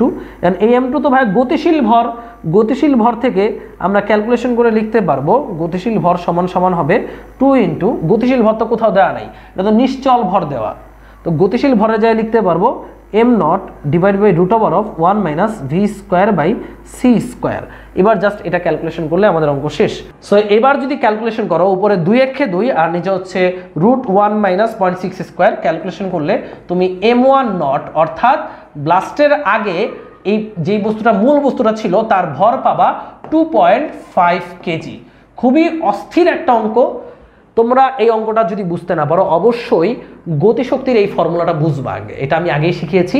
আর এই গতিশক্তির জায়গায়, এই যেখানে যেই জায়গায় গতিশক্তিগুলো আছে সব বসায় দিলেই খুব সুন্দর একটা সিম্পল ইকুয়েশন আসে, সেখান থেকে আমরা খুব সহজেই মূল বস্তুটির ভরটা বের করে নিতে পারি। সো আশা করি সবাই এই চমৎকার অঙ্কটি পারবে। সো এই যে পরবর্তী প্রশ্ন, এটা তোমাদের জন্য SW, দুইটা একই প্রশ্ন বাট ডাবল বার টাইপিং হয়েছে দেখা। তোমাকে আমি SW দিয়ে দিলাম, তুমি এটা করবা, ওইটার পরপরই এটা করবা, দেখবা যে এটা আর মাথা থেকে বেরই হবে না। আপেক্ষিকতার অংশটুকু আমরা প্যাকেট করে ফেলছি। এবার আমরা পরবর্তী অংশ ফটো ইলেকট্রিক ইফেক্ট অর্থাৎ আলোর তড়িৎ ক্রিয়া প্যাকেট করব। সো ফটো ইলেকট্রিক ইফেক্ট আসলে কি ভাইয়া? খুব সিম্পলি যদি তোমাকে আমি বোঝাতে চাই, দেখো এইখানে একটা ধাতব পাত আছে, মনে করো এটা একটা ধাতব পাত, টাইটেনিয়ামের ধাতব পাত, যেখানে এখানে ইলেকট্রনগুলো ধাতব বন্ধনে খুব মানে ধাতব বন্ধন যুক্ত আছে ধাতুর সাথে। ওকে, তো এই ইলেকট্রনগুলোর উপর আমি যদি উচ্চ কম্পাঙ্কের আলো ফেলি, উচ্চ কম্পাঙ্ক বিশিষ্ট এখানে লাইট ফেলি, উচ্চ কম্পাঙ্কের লাইট, এটা উচ্চ কম্পাঙ্ক, যত বেশি কম্পাঙ্ক এনার্জি কিন্তু তত বেশি। তাহলে এইটা হচ্ছে আপতিত আলোর কম্পাঙ্ক, আপতিত আলোর কম্পাঙ্ক ধরে নাও এফ, আপতিত আলোর কম্পাঙ্ক এফ। তাহলে ভাই কম্পাঙ্ক থাকলে তুমি কিন্তু সব কিছু বের করতে পারবা, এনার্জি বের করতে পারবা, তরঙ্গ দৈর্ঘ্য বের করতে পারবা, কারণ আমরা কিন্তু জানি E is equal two HF বা HC বাই ল্যামডা। তাহলে আপতিত আলো কম্পাঙ্ক হচ্ছে এফ, উচ্চ কম্পাঙ্কের আলো আমি এই ধাতব প্লেটের উপরে ফেললাম। সো ভাইয়ারা এইখানে যে এনার্জি আছে সেই এনার্জির কিছু এনার্জি এই ইলেকট্রনগুলো গ্রহণ করবে, গ্রহণ করে ইলেকট্রনগুলো আর জায়গায় বসে থাকবে না, কিন্তু তারা আস্তে আস্তে কাঁপাকাঁপি শুরু করবে, কম্পন হতে শুরু করবে, কম্পিত হতে থাকবে। সো কম্পিত হতে হতে ইলেকট্রনগুলো এনার্জি শোষণের মাত্রাচরণ বেড়ে যাবে, ইলেকট্রনগুলো কম্পিত হতে হতে সর্বোচ্চ পর্যায়ে পৌঁছে যাবে। ইলেকট্রন কম্পনের সর্বোচ্চ পর্যায়ে গেলে ওই ইলেকট্রনটা ধাতব বন্ধন থেকে ছুটে যাবে, সেই সর্বোচ্চ কম্পাঙ্কটাকে আমরা বলবো সূচন কম্পাঙ্ক। আমি ইলেকট্রন একটা লাল কালার দিয়ে আঁকতেছি, ইলেকট্রন কাঁপতে কাঁপতে যে সর্বোচ্চ কম্পাঙ্কতে পৌঁছবে, সর্বোচ্চ কম্পাঙ্ক, তাকে বলা হয় ইলেকট্রনের সূচন কম্পাঙ্ক এফ নট, সূচন কম্পাঙ্ক। আর এই কম্পাঙ্কতে উঠতে গিয়ে যে পরিমাণ এনার্জি সে শোষণ করে সেই এনার্জিটাকে বলা হয় কার্যাপেক্ষক। কি অপেক্ষক? কার্যাপেক্ষক। তো কার্যাপেক্ষকের ফর্মুলা কি হবে? কার্যাপেক্ষককে নরমালি ফাই ডব্লিউ নট দ্বারা প্রকাশ করা হয়। তো কার্যাপেক্ষক সমান লিখতে পারবো H F not, H F not. তো ভাইয়া এই কার্যাপেক্ষক পরিমাণ এনার্জি ইলেকট্রন নিয়ে বন্ধন থেকে মুক্ত হলো, মুক্ত হওয়ার পর এই লাইটের বাকি এনার্জিকে সে গতিশক্তিতে রূপান্তর করবে, অর্থাৎ ইলেকট্রনটা মুক্ত হওয়ার সাথে সাথেই ইলেকট্রনটা কিন্তু ভাইয়া ক্যাথোডের দিকে দৌড় দিবে। সো এই যে দৌড়টা দিবে ইলেকট্রন, এই দৌড়ের কারণে যেই গতিশক্তিটা প্রাপ্ত হবে সেই গতিশক্তিটা কিন্তু ভাইয়া এই এইচএফ থেকেই নেওয়া, অর্থাৎ মূল আপতিত রশ্মির শক্তি থেকেই কিন্তু নেওয়া। অর্থাৎ পুরো ঘটনাকে যদি আমি এক্সপ্লেন করি, তুমি শক্তি দিলা এইচএফ পরিমাণ, সেই শক্তির কিছু অংশ কার্যাপেক্ষকে ব্যয় হবে আর বাকি অংশ দিয়ে ইলেকট্রনটা গতিশক্তি প্রাপ্ত হবে, যে গতিশক্তিকে আমরা বলি কে ম্যাক্স, সর্বোচ্চ গতিশক্তি। আর এই গতিশক্তির formula half M V max square. এখানে যেহেতু বেগ পুরো আলোর বেগের কাছাকাছি, এত হিউজ বেগ না, এই কারণে আমরা এই ফর্মুলা লিখতে পারবো। সো আলটিমেটলি পুরো ঘটনাকে যদি আমি একটা সূত্রের মাধ্যমে প্রকাশ করি, খেয়াল করেন আপনারা যে এখানে টোটাল এনার্জি দিছো ই, এই এনার্জির কিছু অংশ কার্যাপেক্ষকে ব্যয় হলো আর বাকি অংশ ইলেকট্রনের গতিশক্তিতে ব্যয় হলো কে ম্যাক্স। সো ই এর প্লেসে আমরা লিখতে পারবো এইচ এফ, আপতিত আলোর শক্তি, সমান কার্যাপেক্ষকে লিখতে পারবো এইচ এফ নট, যেখানে এফ নট হচ্ছে সূচন কম্পাঙ্ক, আর কে ম্যাক্সের জায়গায় লিখতে পারবো half M V max square. Okay, যেখানে ভি ম্যাক্স হচ্ছে ইলেকট্রনের সর্বোচ্চ বেগ। তো ভাইয়ারা এই সূত্রটাকে আরও সুন্দর করে লেখা যাবে এভাবে, এফ এর জায়গায় লিখতে পারবো সি বাই ল্যামডা, ল্যামডা কিন্তু ভাইয়া আপতিত আলোর তরঙ্গ দৈর্ঘ্য, এইচ এফ নটের জায়গায় লিখতে পারবো c by lambda nought, plus এই হাফ এম ভি ম্যাক্সের জায়গায় লিখতে পারবো আমরা ইলেকট্রনের চার্জ ইন্টু নিবৃত্তি বিভব ভিএস। বলতে পারো ভাইয়া এই জিনিসটা সমান এই জিনিসটা কেমনে লিখছেন, এটা যদি বোঝাতে হয় তোমাকে আমার সার্কিটকে দেখাইতে হবে, বাট মানে হচ্ছে এত কমপ্লিকেট করার কিছু নাই। তুমি জাস্ট সিম্পলি চিন্তা করো, স্থির তড়িৎ অধ্যায় তোমরা পড়েছো কৃতকাজ সমান কিউ ইন্টু বিভব পার্থক্য ভি। তো যদি ইলেকট্রন হইতো তাহলে এটাকে লিখতাম ই ইন্টু ভি, তাই না? আর কৃতকাজ সমান কি ভাই? গতিশক্তির পরিবর্তন, মানে half M V max square লিখতেই পারবো। তাহলে half M V max square সমান লিখতে পারবো ইলেকট্রনের চার্জ ইন্টু ভোল্টেজ। এই কারণে আমরা চাইলে এখানে ইলেকট্রনের চার্জ ইন্টু ভোল্টেজ লিখতে পারি। আর এটাকে কেন নিবৃত্তি বিভব বলা হয় তা আমাদের একাডেমিক লেকচারে শিখে নিও, বাট আপাতত এতটুকুই জেনে রাখো, হাফ এম ভি ম্যাক্স স্কোয়ারের জায়গায় আমরা ইভিএস লিখতে পারি, অর্থাৎ হাফ এম ভি ম্যাক্স স্কোয়ারের জায়গায় আমরা কিন্তু চাইলে ই ইন্টু ভিএস নিবৃত্তি বিভব ইন্টু ইলেকট্রনের চার্জ লিখতে পারি। সো এখানে টোটাল ফর্মুলা পড়লাম আমি একটা, কেউ ভাববো না যে তিনটা ফর্মুলা পড়ছি, একটা, জাস্ট এটা এক্সট্রা করে একটু মনে রাখবা, that's it. Okay, so photoelectric ইফেক্টের এই একটাই ফর্মুলা যে আলো পড়বে ইলেকট্রন গতিশীল হবে। এখন খুব সিম্পলি চিন্তা করো যে তোমার এইখানে তুমি আলো ফেললা 500 জুলের, সো এই ইলেকট্রন ছুটতে মনে করো 200 জুল শক্তি যায়, আর বাকিটাকে সে গতিশক্তিতে রূপান্তর করে, অর্থাৎ 500 = 200 + 300। এখন এই ইলেকট্রন ছুটতেই এনার্জি লাগে মনে করো 600 জুল, কিন্তু তুমি দিছো 500 জুল, তাহলে কি ইলেকট্রন ছুটবে? ছুটবে না। তার মানে বুঝতে হবে কার্যাপেক্ষক অর্থাৎ ফাই, এটার মান যদি আপতিত আলোর শক্তির চেয়ে বেশি হয়, অর্থাৎ আপতিত আলোর শক্তির চেয়ে যদি কার্যাপেক্ষকের মান বেশি হয়, তাহলে কিন্তু ওই ধাতব প্লেট থেকে ইলেকট্রন মুক্ত হবে না। আমাদের এইচএসসি সিকিউতে কিন্তু এই ধরনের কোশ্চেন আসে যে ওইখানে আমি লাইট ফেললাম, ইলেকট্রন মুক্ত হবে কিনা। সো তুমি কার্যাপেক্ষক বের করবা, তখন তোমাকে F0 দিয়ে দিবে, কার্যাপেক্ষক বের করবা, আপতিত আলোর শক্তি বের করবা। যদি দেখো আপতিত আলোর শক্তি কার্যাপেক্ষকের চেয়ে কম, ভাই ছুটাইতে লাগে 600 জুল, দিছো 500 জুল, কোনোদিন ছুটবে? অবশ্যই ছুটবে না।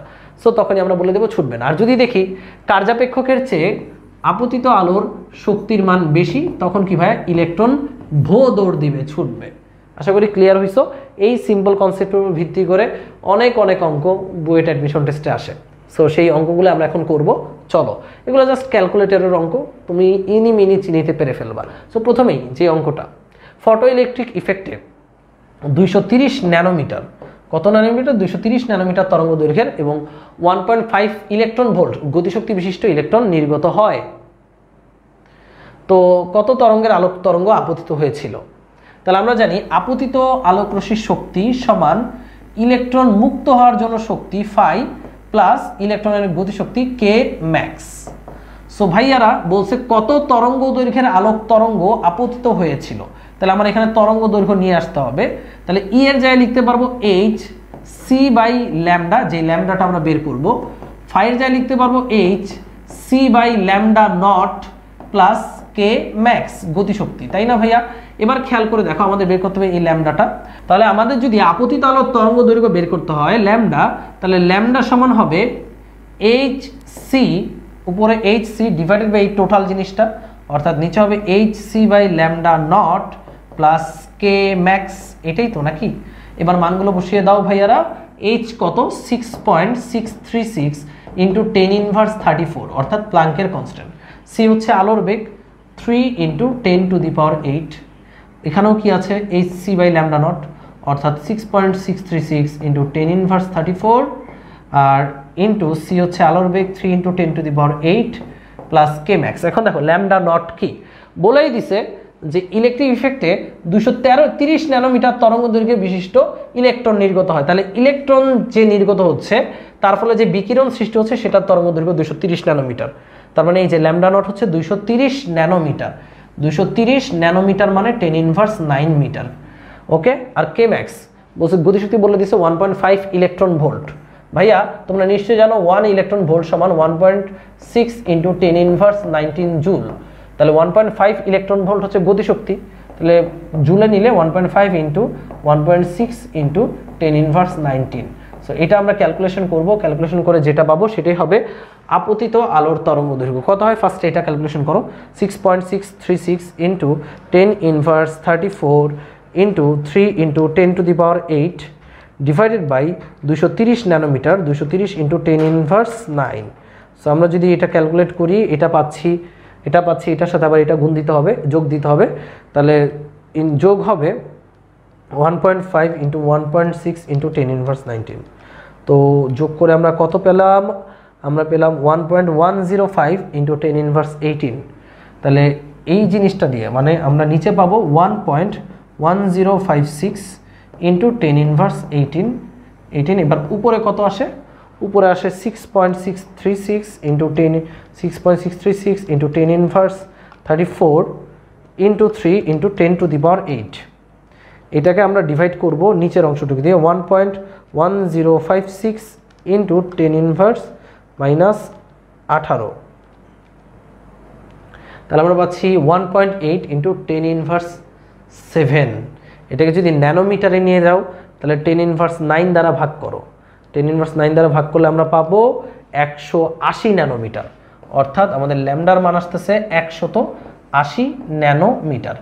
যেটা আসবে এখানে বসায় যেটা আসবে সেটাকে যদি ন্যানোমিটারে নিতে চাও তাহলে 10⁻9 দ্বারা ভাগ করবা, আমরা আপতিত আলোর তরঙ্গ দৈর্ঘ্য পাবো 180 ন্যানোমিটার। বা এই অঙ্ক কঠিন না, জাস্ট ক্যালকুলেটরে সঠিকভাবে মান বসাইলেই তুমি পারবা, খুবই সিম্পল। তো পরবর্তী অঙ্কে কি বললো দেখি চলো। 3000 অ্যাংস্ট্রম তরঙ্গ দৈর্ঘ্যের একটি অতি বেগুনি রশ্মি 2.28 ইলেকট্রন ভোল্ট কার্যাপেক্ষক বিশিষ্ট একটি বস্তুর পৃষ্ঠে আপতিত হয়। তাহলে কার্যাপেক্ষক বলে দিছে রে বাচ্চারা, phi is equal to 2.28 electron volt. এটাতে জুলে নিয়ে যাও, 2.28 into 1.6 into 10 ইনভার্স 19 জুল।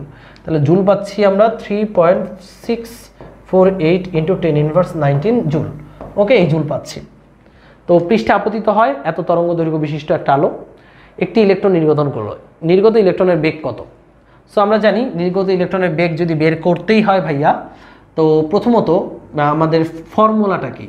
আপতিত আলোকরশ্মির শক্তি ইজ ইকুয়াল টু কার্যাপেক্ষক প্লাস কে ম্যাক্স। সো সবার আগে আমরা কে ম্যাক্সটা বের করে ফেলি, কে ম্যাক্স থেকেই ইলেকট্রনের বেগটা বের করতে পারবো। তাহলে কে ম্যাক্স সমান হবে ই মাইনাস ফাই। তো ই কত? ই হচ্ছে তরঙ্গ দৈর্ঘ্য দিয়ে দিয়েছে 3000 অ্যাংস্ট্রম, তাহলে h C by lambda. H C by lambda কত? 3000 অ্যাংস্ট্রম, মিটারে নিলে 10 ইনভার্স 10 মিটার। তাহলে মাইনাস ওইটা এসআই করে 3.648 ইন্টু 10 ইনভার্স 19। ক্যালকুলেশন করো কত হয়। উপরে হচ্ছে এইচ সি, এইচ এর মান 6.636 ইন্টু 10 ইনভার্স 34 ইন্টু সি হচ্ছে 3 ইন্টু 10 টু দি পাওয়ার 8। নিচে হচ্ছে ল্যামডা, ল্যামডার মান হচ্ছে 3000 অ্যাংস্ট্রম, অর্থাৎ 3000 ইন্টু 10 ইনভার্স 10 মিটার। সবাই জানো 1 অ্যাংস্ট্রম সমান 10 ইনভার্স 10 মিটার। তাহলে এইটাতে পাচ্ছি আমরা, এখানে পাচ্ছি 6.636 into 10 inverse 19 minus 3.648 into 10 inverse 19। ক্যালকুলেশনগুলো কত হবে? Minus 3.648 into 10 inverse 19। ক্যালকুলেশনগুলো 2.988 10 ইনভার্স 19। তাহলে আমরা পাচ্ছি 2.988 ইন্টু 10 ইনভার্স 19 জুল। এটা কার কি পেলাম ভাইয়া? আমরা ইলেকট্রনের গতিশক্তিটা পেলাম। তাহলে ইলেকট্রনের বেগ কত? আমরা ইলেকট্রনের গতিশক্তির ফর্মুলা জানি সবাই, k max is equal to half M V max square. So এইখান থেকে ক্যালকুলেশন যদি আমরা করি, ভি ম্যাক্সের মান কত পাবো? V max is equal to হবে root over of 2 into K max, 2 into K max divided by ভর, ইলেকট্রনের ভর। সো এবার মানগুলো বসাই, 2 into K max, 2 into K ম্যাক্সের মান কত ভাইয়া? 2.988 ইন্টু 10 ইনভার্স 19। তাহলে 2 ইন্টু কে ম্যাক্স করে পেলাম 5.976 10 ইনভার্স 19। এটাকে ভাগ করতে হবে ইলেকট্রনের ভর দিয়ে। তো সবাই জানো ইলেকট্রনের ভর 9.11 ইন্টু 10 ইনভার্স 31 কেজি। তো বসায় আমরা কি করব? যা পেলাম তাকে রুট করব, রুট ওভার অফ অ্যান্সার আমরা পাচ্ছি 8,09,927। তাহলে আমরা ভিম্যাক্সের মান পাচ্ছি কত? ইলেকট্রনের বেগটা 8,09,927.4269 মিটার পার সেকেন্ড। তার মানে ইলেকট্রনটা এত বেগে গতিশীল হবে। সো দেখো অঙ্ক খুবই সহজ, ক্যালকুলেটরের খেলা। এগুলোই ইঞ্জিনিয়ারিং অ্যাডমিশনে সবচেয়ে বেশি আসছে। বুয়েট 16-17তে আসা ফটো ইলেকট্রিকের একটি অসম অঙ্ক এখন আমরা সলভ করব। অঙ্কটিতে কি বলেছে? নির্ধারিত তরঙ্গের একটি বিকিরণ কোনো ধাতব পৃষ্ঠের উপর আপতিত হলে নিবৃত্তি বিভবের মান হয় 4.8 ইলেকট্রন ভোল্ট। নিবৃত্তি বিভব দিয়ে দেওয়া মানে কিন্তু ভাইয়া কে ম্যাক্স দিয়ে দেওয়া, কারণ আমরা জানি কে max is equal to EVS. Just ইলেকট্রনের চার্জের সাথে বিভবটা গুণ করলেই আমরা কে ম্যাক্সটা পেয়ে যাব। উক্ত ধাতব পৃষ্ঠে দ্বিগুণ তরঙ্গ দৈর্ঘ্যের একটি বিকিরণ আপতিত হলে নিবৃত্তি বিভব হয় 1.6। ভাইয়া কোনো ধাতব পৃষ্ঠে এবং উক্ত ধাতব পৃষ্ঠে মানে একই ধাতব পৃষ্ঠ, যদি ধাতব পৃষ্ঠ একই থাকে, মনে রাখবা ধাতব পৃষ্ঠ একই থাকা মানে তার সূচন কম্পাঙ্ক, কার্যাপেক্ষক এগুলো কিন্তু একই। যেমন টাইটেনিয়ামের কার্যাপেক্ষক ভাইয়া যেমনই আলো ফেলো, তার কার্যাপেক্ষক যদি 200 জুল হয়, মানে 200 জুলে যদি ইলেকট্রন মুক্ত হয়, তাহলে সকল আলোর ক্ষেত্রেই তার কার্যাপেক্ষক কতই থাকবে? 200ই থাকবে। মানে কার্যাপেক্ষক হচ্ছে ম্যাটেরিয়ালের ধর্ম, মানে ম্যাটেরিয়াল অনুসারে কার্যাপেক্ষক কিন্তু ফিক্স থাকবে। ম্যাটেরিয়াল একই ম্যাটেরিয়ালের কার্যাপেক্ষক কিন্তু একই থাকে। সো আমরা যদি আবার লাস্টে কি বল দিছে? ধাতব পৃষ্ঠটির সূচন তরঙ্গ দৈর্ঘ্য মানে ল্যামডা নট এবং প্রথমে আপতিত তরঙ্গ দৈর্ঘ্য, এই যে প্রথমে যে বিকিরণটা আপতিত হয় তার তরঙ্গ দৈর্ঘ্য ল্যামডা 1 এর অনুপাতটা তুমি বের করবা। That's it. সো ভাইয়া আমরা ফটোইলেকট্রিক ইফেক্টের যে সমীকরণ জানি, সমীকরণ থেকে কি লিখতে পারবো? শুরুতে ধরে নাও তুমি তাতে E1 এনার্জির কি ফেললাম, আলো ফেললা, আপতিত আলোর শক্তি ইজ ইকুয়াল টু তার কার্যাপেক্ষক হচ্ছে ফাই প্লাস কে ম্যাক্স 1। ওকে, এবার খেয়াল করো E1 এর জায়গায় কি লিখতে পারবো? আমরা লিখতে পারবো HF1 ফাই প্লাস কে ম্যাক্স এর মান কত? কে ম্যাক্স হচ্ছে E ইন্টু VS1, তাহলে ইজ ইকুয়াল টু হবে ফাই প্লাস ই কত ভাইয়া? ই হচ্ছে ইলেকট্রনের চার্জ 1.6 ইন্টু 10 ইনভার্স 19, আর তখন নিবৃত্তি বিভব কত পাওয়া যায়? 4.8 ইন্টু 4.8, তাহলে আমরা পাচ্ছি 7.68। আচ্ছা এইভাবে রাখি, ই ইন্টু VS1 এই আকারেই রাখি, পরে আমরা সলভ করতেছি। সমীকরণ নাম্বার দিলাম আমি 1। এবার দ্বিতীয় ক্ষেত্রে তুমি কত তরঙ্গ দৈর্ঘ্যের আলো ফেলছো? তার দ্বিগুণ তরঙ্গ দৈর্ঘ্যের আলো তুমি এইটার উপর একই ধাতুর উপর ফেলছো। তাহলে দ্বিতীয় ক্ষেত্রে এনার্জি হচ্ছে E2, কার্যাপেক্ষক তো একই থাকবে, প্লাস কে ম্যাক্সটা কিন্তু ভিন্ন হয়ে গেল, কারণ এবার কত ভোল্ট পাওয়া গেছে? 1.6। তাহলে আমরা লিখতে পারবো EVS2 লিখতে পারবো, EVS2। এবার E2 এর জায়গায় কি লিখতে পারবো? আমরা জানি E2 এর জায়গায় লিখতে পারবো HC বাই ল্যামডা বাই 2, কারণ আগের অর্ধেক তরঙ্গ আগের চেয়ে দ্বিগুণ তরঙ্গ দৈর্ঘ্যের ফেলছো, তাহলে এখানে লিখতে পারবো 2 ল্যামডা। এবার বলো HC বাই ল্যামডা মানে কি? HF1, তাহলে আলটিমেটলি এইটার প্লেসে আলটিমেটলি লিখতে পারবো HF1 বাই 2। তোমাদেরকে বোঝানোর সুবিধার জন্য ভেঙে ভেঙে লিখলাম। আমি যদি সহজভাবে লিখতে পারতাম এইভাবে, যেহেতু তরঙ্গ দৈর্ঘ্য দ্বিগুণ করছো, শক্তি হয়ে যাবে অর্ধেক। শক্তি ছিল আগে HF1, এখন হয়ে যাবে HF1 বাই 2। আর এখানে বুঝতেই পারতেছো সি বাই ল্যামডা জায়গায় 2 ল্যামডা হবে, তাহলে HC বাই ল্যামডা মানে HF1 বাই 2, এটাই লেখা যাবে is equal to phi plus e into VS2। সমীকরণ নাম্বার দিলাম 2। আমাদের টার্গেট হচ্ছে শুরুতে আপতিত আলোর তরঙ্গ দৈর্ঘ্য বের করা এবং সূচন কম্পাঙ্কে যে তরঙ্গ দৈর্ঘ্যটা সেটা বের করা, এর অনুপাত বের করা। তাহলে আমরা এক কাজ করি, 1 নং থেকে যদি 2 নংটা বিয়োগ করে দেই, 1 নং থেকে যদি 2 নংটা বিয়োগ করে দেই, দেখো কি কি পাওয়া যায়। 1 নং থেকে 2 নং বিয়োগ করে দিলে আমরা কি পাবো? HF1 থেকে HF1 বাই 2 বিয়োগ করব, তাহলে HF1 মাইনাস HF1 বাই 2 বিয়োগ করলাম। আর এই পাশে যদি বিয়োগ করো, ফাই কাটা চলে যাবে, বিয়োগ করলে ই কমন আসবে, VS1 মাইনাস VS2 থাকবে, তাই না ভাইয়ারা? তাহলে এখান থেকে যদি একটা HF1 থেকে অর্ধেকটা বিয়োগ করে দিই, পরে থাকবে অর্ধেকটা, তাহলে HF1 বাই 2 পরে থাকবে, এখানে থাকবে ই। VS1 কত? 4.8 ভোল্ট, আর VS2 কত? 1.6 ভোল্ট। সো আমরা যদি এখান থেকে আপতিত আলোর কম্পাঙ্কটা বের করি, F1টা সমান হবে ই ইন্টু 4.8 মাইনাস 1.6, 4.8 মাইনাস 1.6 কত হয়? 3.2, ই ইন্টু 3.2 ডিভাইডেড বাই H, আর এখানে একটা 2 গুণন হবে, তাই না ভাইয়া? দেখো আর গুণন করলে এই 2টা গুণন হয়ে যাবে, H নিচে চলে আসবে। তাহলে এই যে F1টা পেলাম, এই F1টা কিন্তু আপতিত আলোর কম্পাঙ্ক। তাহলে F1 এর মান বের করো, এখানে ই মানে 1.6 ইন্টু 10 ইনভার্স 19 ইন্টু 3.2 ইন্টু 2 কিন্তু গুণ আছে, হ্যাঁ, ডিভাইডেড বাই H মানে 6.636 ইন্টু 10 ইনভার্স 34। সো আমরা পাচ্ছি কম্পাঙ্ক 1.543 into 10 to the power 15 hertz. এটা হচ্ছে আপতিত আলোর কম্পাঙ্ক। সো আপতিত আলোর কম্পাঙ্ক পেয়ে যাওয়া মানে আপতিত আলোর তরঙ্গ দৈর্ঘ্য তুমি পেয়ে যাবা। এদিকে খেয়াল করো, কম্পাঙ্ক থেকে তরঙ্গ দৈর্ঘ্য কিভাবে পাই ভাইয়ারা? আমরা জানি কম্পাঙ্ক F is equal to c by lambda. তাহলে আপতিত আলোর কম্পাঙ্ক ছিল F1, তরঙ্গ দৈর্ঘ্য λ1, সি বাই λ1। সুতরাং তরঙ্গ দৈর্ঘ্য হবে λ1 সমান C divided by F1। C কত? 3 into 10 to the power 8, R F1 হচ্ছে 1.543 into 10 to the power 18। Calculation করো, 3 into 10 to the power 8 divided by answer.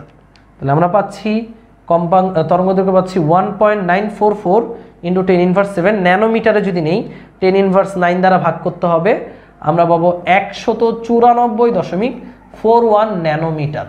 এটা হচ্ছে আপতিত আলোর তরঙ্গ দৈর্ঘ্য। প্রথমে আপতিত আলোর তরঙ্গ দৈর্ঘ্য পাইলা। এবার দরকার কি ভাইয়া, সূচন তরঙ্গ দৈর্ঘ্য। সূচন তরঙ্গ দৈর্ঘ্য কোথায় লুকিয়ে আছে? এই ফাইয়ের মধ্যে, ফাইয়ের মধ্যে সূচন তরঙ্গ দৈর্ঘ্য লুকিয়ে আছে। তো আমরা এক কাজ করি, আমরা যেহেতু F1টা পেয়েই গেছি, এই F1 এর মানটা যে কোনো একটা সমীকরণে বসাইলেই আমরা ফাইয়ের মধ্যে ফাইয়ের মান পেয়ে যাব। তো ভাইয়া F1 এর মানটা আমি এই সমীকরণেই বসাই। 1 নং সমীকরণে F1 এর মান বসাও, 1 নংয়ে F1 এর মান বসাবো। তাহলে 1 নংয়ে যদি F1 এর মান বসাও, HF1 মাইনাস EVS, তাহলে ফাইয়ের মান হবে HF1 মাইনাস EVS। তাহলে এখানে মানগুলো বসিয়ে দাও। H এর মান কত?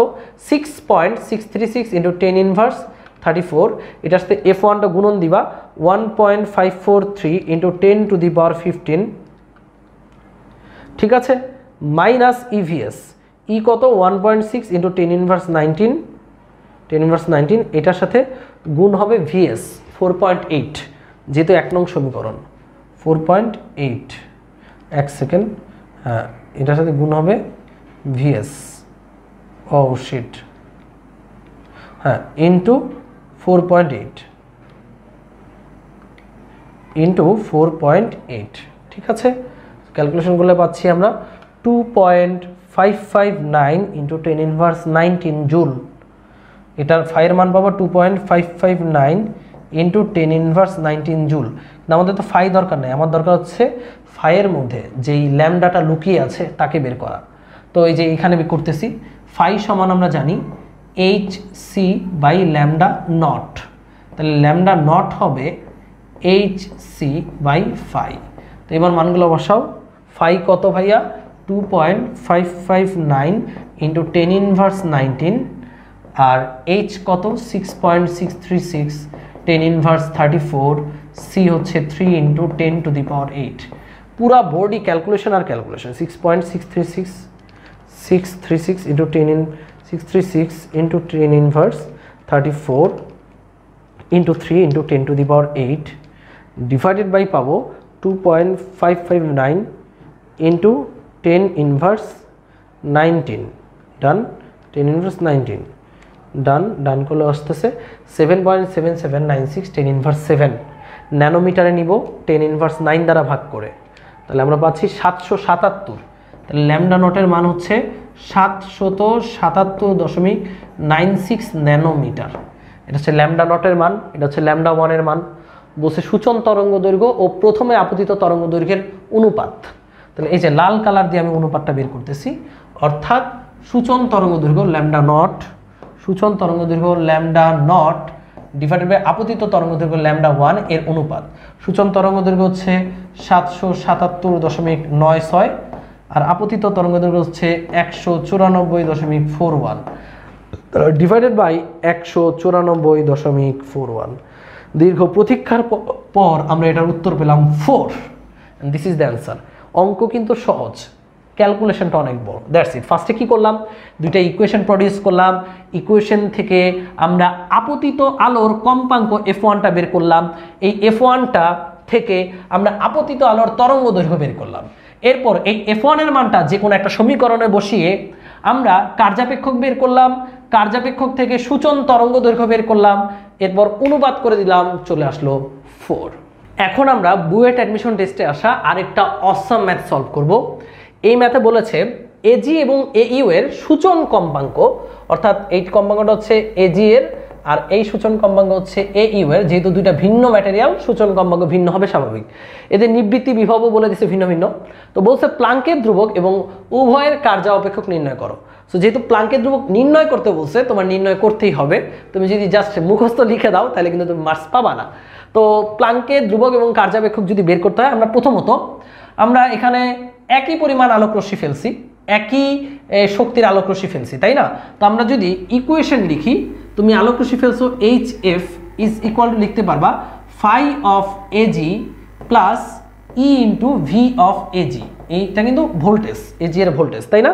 তো HF এর জায়গায় লিখতে পারবো, ফাই অফ এজি জায়গায় লিখতে পারবো HF নট লিখতে পারবো plus e into V of AG. তো এখান থেকে আমরা যদি এইচ এর সমীকরণ বের করতে চাই, যেহেতু আমরা এইচ বের করতে চাচ্ছি, তাহলে HF minus HF naught is equal to E of V of AG তাহলে এইচ কমন নিব, এইচ কমন নিলে এফ মাইনাস এফ নট, তাহলে আমরা পাচ্ছি E voltage of AG divided by F minus F naught. সমীকরণ নাম্বার দিলাম আমি 1। তো ভাইয়া প্লাঙ্কের ধ্রুবক তো উভয় ক্ষেত্রে সমান হবে নাকি প্লাঙ্কের ধ্রুবক চেঞ্জ হয়ে যাবে? যেহেতু কনস্ট্যান্ট, এটা এ ইউ এর ক্ষেত্রেও একই হবে। তাহলে এ ইউ এর জন্য লিখতে পারবো H is equal to E voltage of A U F minus F not of A you. F not of, এটা এজি লিখতে হবে, এফ নট অফ এজি। দেখো এখানে ই সেম ইলেকট্রনের চার্জ, ভোল্টেজগুলো ভিন্ন, আপতিত আলোর কম্পাঙ্ক কিন্তু সেম, আবার সূচন কম্পাঙ্ক কিন্তু ভিন্ন, আবার এইচ কিন্তু একই, কারণ দুই ক্ষেত্রে এইচ কি কনস্ট্যান্ট। সো এইটা সমান এইটা দিলে তুমি কিন্তু এফ এর মানটা পেয়ে যাবা। আমরা দেখতেই পাচ্ছি এটা যদি সমীকরণ নম্বর 2 হয়, আমরা দেখতেই পাচ্ছি 1 নং এবং 2 নং সমান। তাহলে 1 নং এবং 2 নং যদি সমান হয় রে ভাই, এখান থেকে তোমরা খুব সহজেই ক্যালকুলেট করে এফ এর মানটা বের করতে পারবা। চলো আমরা ক্যালকুলেশন করে এফ এর মানটা বের করি।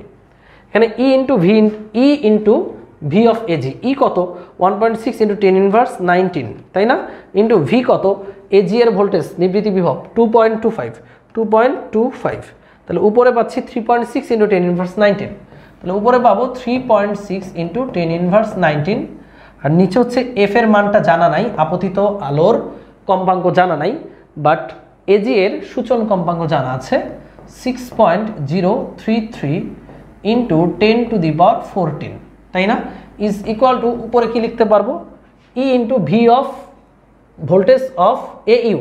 তাহলে ই মানে 1.6 ইন্টু ভোল্টেজটা গুণ দাও 1.58, তাহলে পাবো আমরা এখানে পাবো 2.528 ইন্টু 10 ইনভার্স 19 উপরে, আর নিচে এফ মাইনাস এ ইউ এর সূচন কম্পাঙ্ক অর্থাৎ 4.416 ইন্টু 10 টু দি পাওয়ার 14। এই বিশাল সমীকরণ সমাধান করে এখন এফ এর মানটা বের করতে হবে।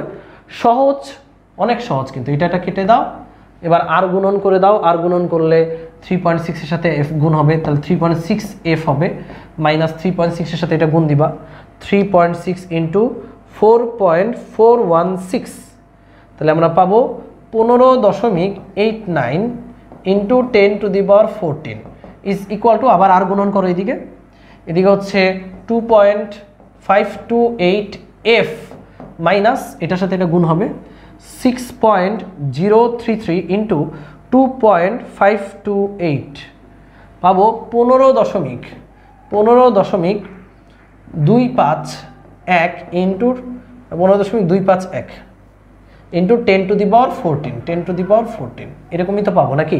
এবার এফগুলো এক পাশে আনি, কম্পাঙ্কগুলো আরেক পাশে নিয়ে যাই, তাহলে তো শেষ। তাহলে 3.6 এফ থেকে আমরা বিয়োগ করবো 2.52 এফ, আর এখানে এই জিনিসটা ওই পাশে নিলে আমরা 15.89 কম, মানে 10 টু দি পাওয়ার 14 কমন নিতে পারবো। তাহলে 15.89 থেকে বিয়োগ হবে 15.251, খুবই সিম্পল, 15.89, তাহলে পাচ্ছি 0.6385।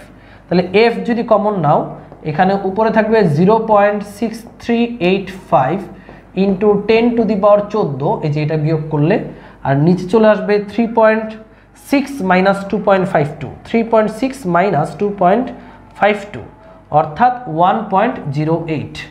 তাহলে এবার উপরের জিনিসটাকে এটা দ্বারা ভাগ করবা, তাহলে 0.6385 ইন্টু 10 টু দি পাওয়ার 14, এটাকে তোমার ভাগ করতে হবে 1.08 দিয়ে, অর্থাৎ আমরা পাবো 5.912 into 10 to the power 13 hertz. তাহলে কম্পাঙ্ক কত, কম্পাঙ্ক ওইটা, ওই কম্পাঙ্কের, এটা কি ভাইয়া, এটা কি পাইলা, এটা পাইলা হচ্ছে আপতিত আলোর কম্পাঙ্ক। এই কম্পাঙ্কের মানটা তুমি যদি 1 নং সমীকরণে বসাও, তাহলে এইচ এর মানটা পাবা, এটা তোমাদের কাজ, ক্যালকুলেশন জাস্ট।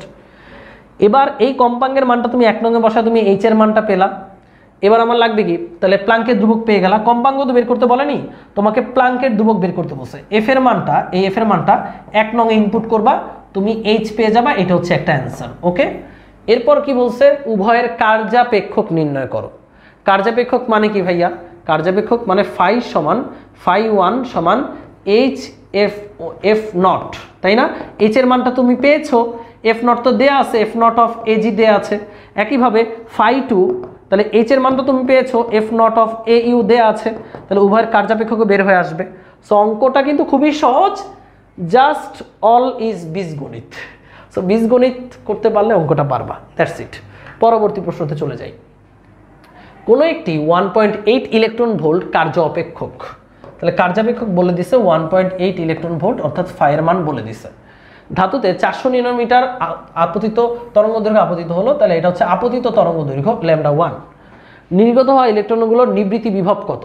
তাহলে first of all 1 number question, নিবৃত্তি বিভব যদি চাই আমরা জানি আপতিত আলোর শক্তি সমান ফাই প্লাস ইভিএস। সেখানে ভিএস এর মানটা বের করব, তাহলে E minus phi is equal to EVS. সুতরাং নিবৃত্তি বিভব হবে E minus phi divided by E, তাই না? ই মাইনাস ফাইভ, ই হচ্ছে টোটাল এনার্জি, টোটাল এনার্জি হচ্ছে H C by lambda, minus phi কত? ফাই হচ্ছে 1.8 ইলেকট্রন ভোল্ট, অর্থাৎ 1.8 ইলেকট্রন ভোল্টকে ঝুলে নিতে হলে 1.6 10 ইনভার্স 19 দ্বারা গুণ দিতে হবে। ইলেকট্রনের চার্জ হচ্ছে 1.6 × 10 ইনভার্স 19।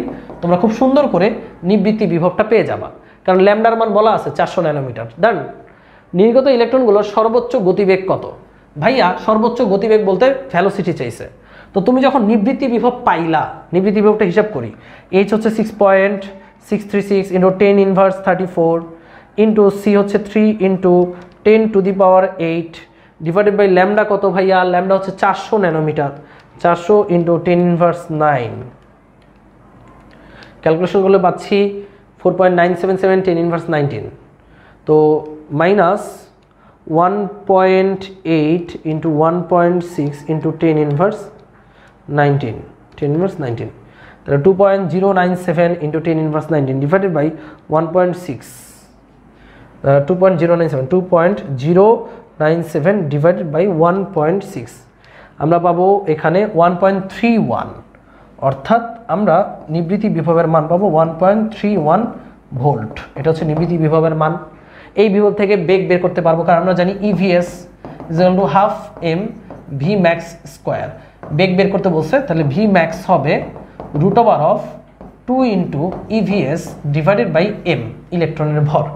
এটা তোমাদের দায়িত্ব, ক্যালকুলেট করে আমাকে জানাবা। পরবর্তী প্রশ্ন, আমি একটু বলি, এই যে কোয়েশ্চেনগুলো করাইছি আমি ক্যালকুলেশন করতেছি বলে তোমরা কি কিছু করবা না? প্লিজ এই ভুলটা করো না, অবশ্যই তুমিও ক্যালকুলেশন করো, কারণ ক্যালকুলেট করতে গিয়েও আমাদের অনেক ভুল হয়।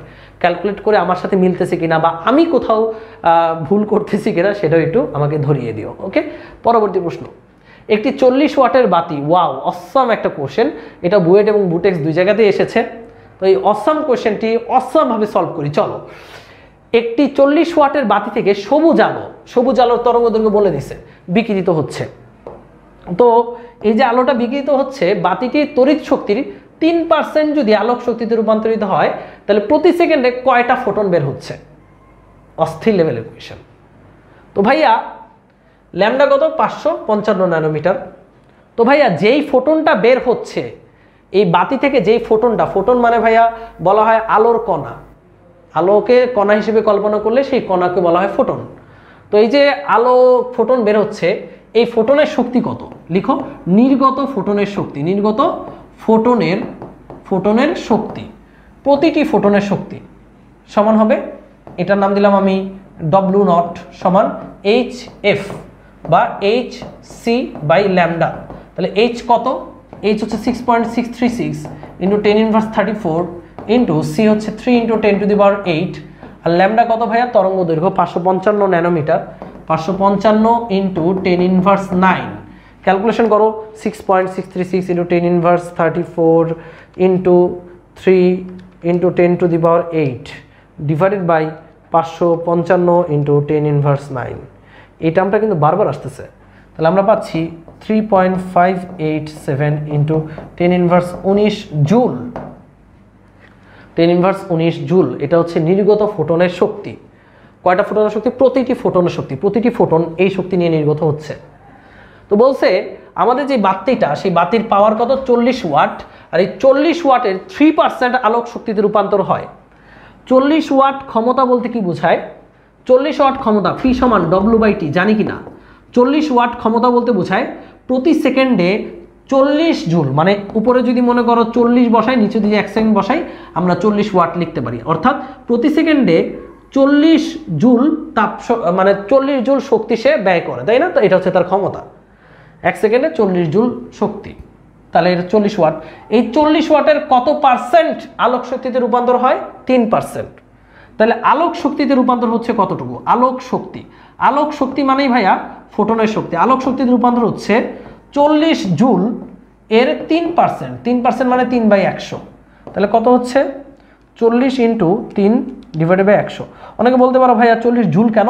ক্ষমতা 40 ওয়াট মানে 1 সেকেন্ডে 40 জুল, তাই না? তাহলে এখানে 40 জুলের 3% আলোক শক্তিতে রূপান্তর হচ্ছে, যেটা হচ্ছে 1.2 জুল। তার মানে এই শক্তিটা আলোক শক্তিতে রূপান্তর হচ্ছে। আলোক শক্তি মানেই ফোটনের শক্তি।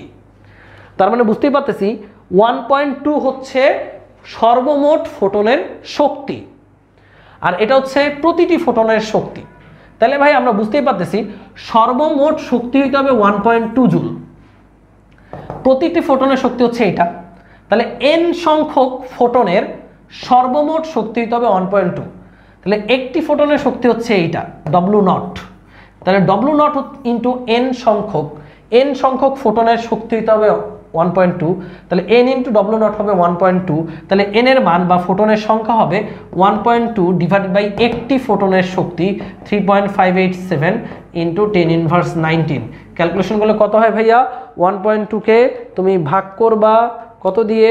3.587 ইন্টু 10⁻19। তাহলে তুমি পাচ্ছ 3.345 ইন্টু 10⁻18t। এটা কিন্তু প্রতি সেকেন্ডে নির্গত ফোটনের সংখ্যা। আমি আবারও বোঝাই, একটি ফোটনের শক্তি তুমি বের করলা। তো এই একটি ফোটনের শক্তি যখন তুমি বের করলা, তুমি দেখতে পাইলা 1 সেকেন্ডে আমার আলোক শক্তি হয় 1.2 জুল। তাহলে ভাইয়া এটা তো আলোক শক্তি, একটি ফোটনের আলোক শক্তি। একটি ফোটনের শক্তি মানেই ফোটনের আলোক শক্তি। তাহলে n সংখ্যক ফোটনের আলোক শক্তি হইতে হবে 1.2 জুল। তাহলে n এর মান হচ্ছে এতটি। তেমন প্রতি সেকেন্ডে এতটি ফোটন নির্গত হচ্ছে। অসাধারণ একটা অঙ্ক, এখন আশা করি সবাই পারবা। সো সিমিলার ম্যাথ এখানে আসছে রুয়েটে 12-13 সেশনে আসছে। সবুজ আলো বিকিরিত হচ্ছে 2% আলোক শক্তিতে রূপান্তর। 60 ওয়াটের 2%, মানে 60 ওয়াট মানে 60/1 সেকেন্ড, এত জুল। 60 জুল বাই 1 সেকেন্ড, এর 2% মানে হচ্ছে 2/100, 60 দুগুণে 120/100, তার মানে এটাও 1.2 জুল। n সংখ্যক ফোটনের শক্তি, n সংখ্যক ফোটনের শক্তি হচ্ছে n ইন্টু W0 সমান 1.2। এখানে n এর মানটা বের করে কমেন্ট সেকশনে জানাবা অ্যান্সারটা কত হয়। তরঙ্গ দৈর্ঘ্য কিন্তু ভিন্ন। হ্যাঁ, পরবর্তী প্রশ্ন। একটি ফোটনের শক্তি একটি ইলেকট্রনের স্থির শক্তির সমান হলে ওই ফোটনের কম্পাঙ্ক, তরঙ্গ দৈর্ঘ্য এবং ভরবেগ। অস্থির, অসাম ম্যাথ। এই অঙ্ক হুট করে আসলে অনেকেই পারবে না, বাট তোমরা পারবা যদি এই ভিডিওটি দেখো। সো আমার এই পরিশ্রমের মূল্যটুকু কি? টাকা না, ভিডিওটি শেয়ার করে দিও, দ্যাটস ইট। একটি ফোটনের শক্তি একটি ইলেকট্রনের স্থির অবস্থার শক্তির সমান। তাহলে ভাইয়া হলে ওই ফোটনের কম্পাঙ্ক, তরঙ্গ দৈর্ঘ্য এবং ভরবেগ পি, তিনটা জিনিস বের করতে বলছে। তো বলেই দিছে ফোটনের শক্তি ইলেকট্রনের স্থির অবস্থার শক্তির সমান। তাহলে ফোটনের শক্তি সমান হবে ইলেকট্রনের স্থির অবস্থার শক্তি সমান হবে m0c²। এটা হচ্ছে ইলেকট্রনের স্থির অবস্থার শক্তি। m0 হচ্ছে ইলেকট্রনের স্থির ভর 9.11 10⁻31, আর 3 × 10⁸ এর কি করতে হবে? স্কোয়ার করতে হবে। তাহলে এটাই হচ্ছে আমাদের একটা ইলেকট্রনের স্থির অবস্থার শক্তি, যা ফোটনের শক্তির সমান। তাহলে কত হচ্ছে? 9.11 × 10⁻31 কেজির সাথে 3 × 3 × 10⁸ ইন্টু 10⁸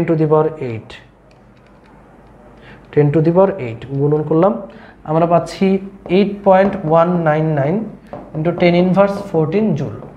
তাহলে এটা হচ্ছে একটা ইলেকট্রনের স্থির অবস্থার শক্তি, আর এটাই হচ্ছে আমাদের এনার্জি অফ ফোটন।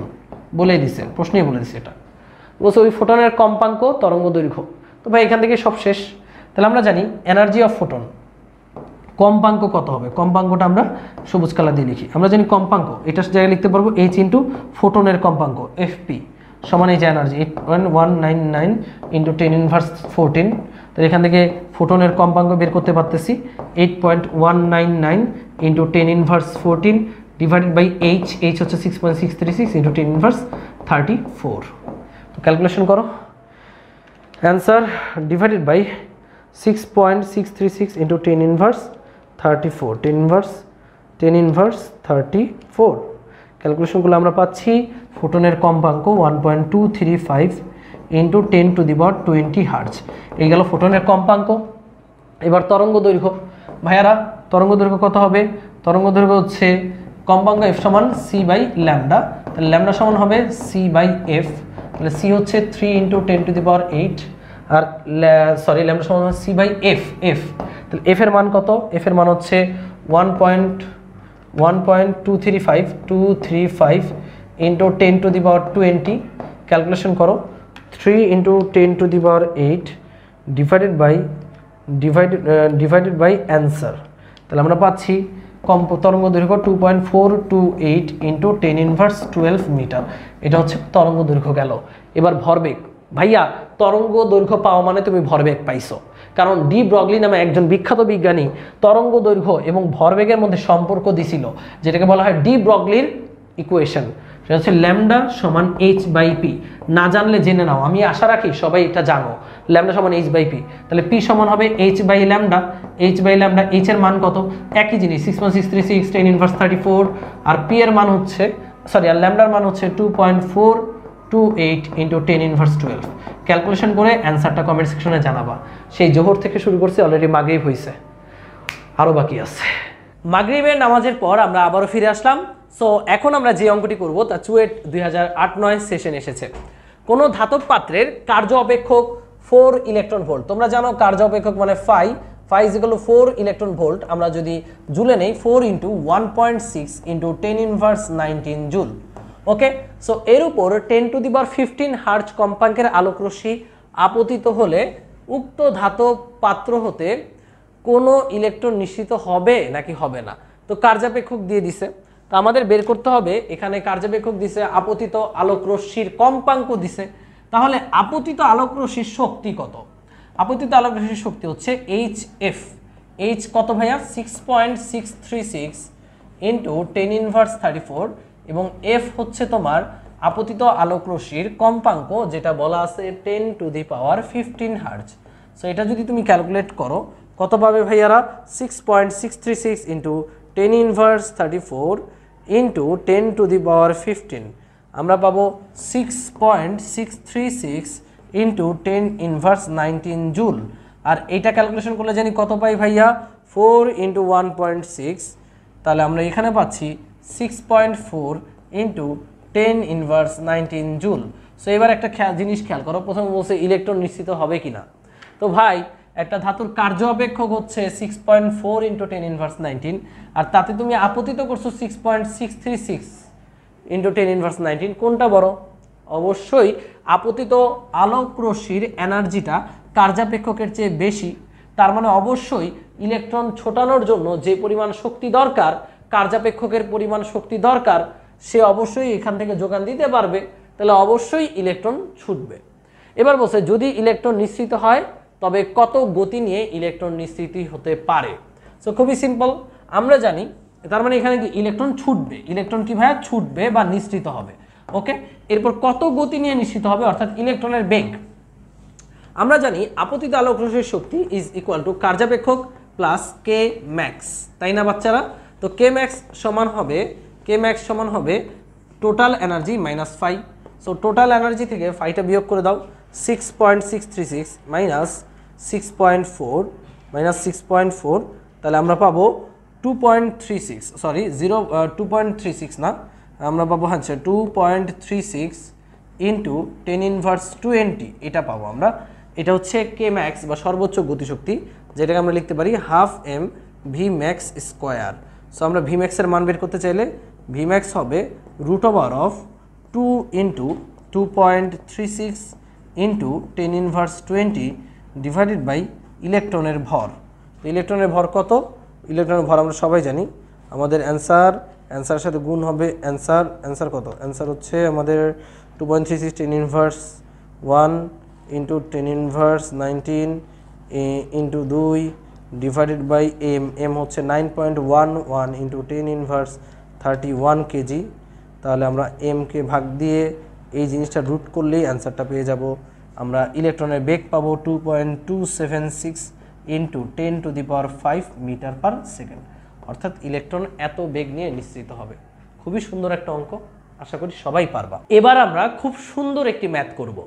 ভাইয়ারা তোমরা অনেকেই শুনেছো পারমাণবিক বোমার পরীক্ষা করা হয় সমুদ্রের তলদেশে, আবার মাঝে মাঝে মহাকাশে, তাই না?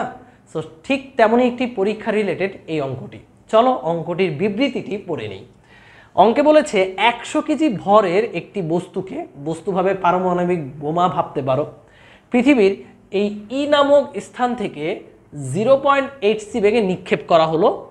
তো এইচ উচ্চতায় এটি বি সি ডি সমান নিশ্চল খণ্ডে বিভক্ত হয়ে 120 ডিগ্রি কোণে একই বেগে বিস্ফোরিত হয়। বস্তু তিনটির নিশ্চল ভর কত সেটা বের করতে বলছে। বিস্ফোরণের পর উৎপন্ন তাপশক্তির পরিমাণ 5 × 10⁻16 জুল, ম্যাসিভ তাপশক্তি। তো অঙ্কটা যদি আমরা একটু বুঝে নিই, এখান থেকে একটা তুমি বোমা মারছো, পারমাণবিক বোমা এই উচ্চতায় উঠছে, উঠার পর এখানে আইসা সে বিস্ফোরিত হয়েছে। কয়টা ভাগে ভাগ হয়েছে? 3টি সমান ভাগে। সো এই যে 3টা সমান ভাগ বিসিডি, এদের নিশ্চল ভর বের করতে বলছে। ও এদিকে যেই বেগে দৌড় দেয় ও কিন্তু একই বেগে দৌড় দেয়, বলেই দিছে, তাই না? এবার ভাইয়া আমরা কি জানি, আমরা যদি এই 3টার নিশ্চল ভর বা বের করতে চাই, অবশ্যই 3টার নিশ্চল ভর একই হবে যেহেতু সমান ভাগে ভাগ হয়েছে। তো আমরা যদি বের করতে চাই, আমাদের প্রথম স্টেপ হতে পারে শক্তির সংরক্ষণশীলতা। শক্তির সংরক্ষণশীলতা কি বলে ভাইয়া? বিস্ফোরণের আগে বস্তুটার মধ্যে মোট শক্তি যা ছিল, বিস্ফোরণের পর যতগুলো ভাগেই ভাগ হোক মোট শক্তির পরিমাণ একই হবে। তাহলে বিস্ফোরণের পূর্বে আমরা একটু লিখতে পারবো, বিস্ফোরণের পূর্বে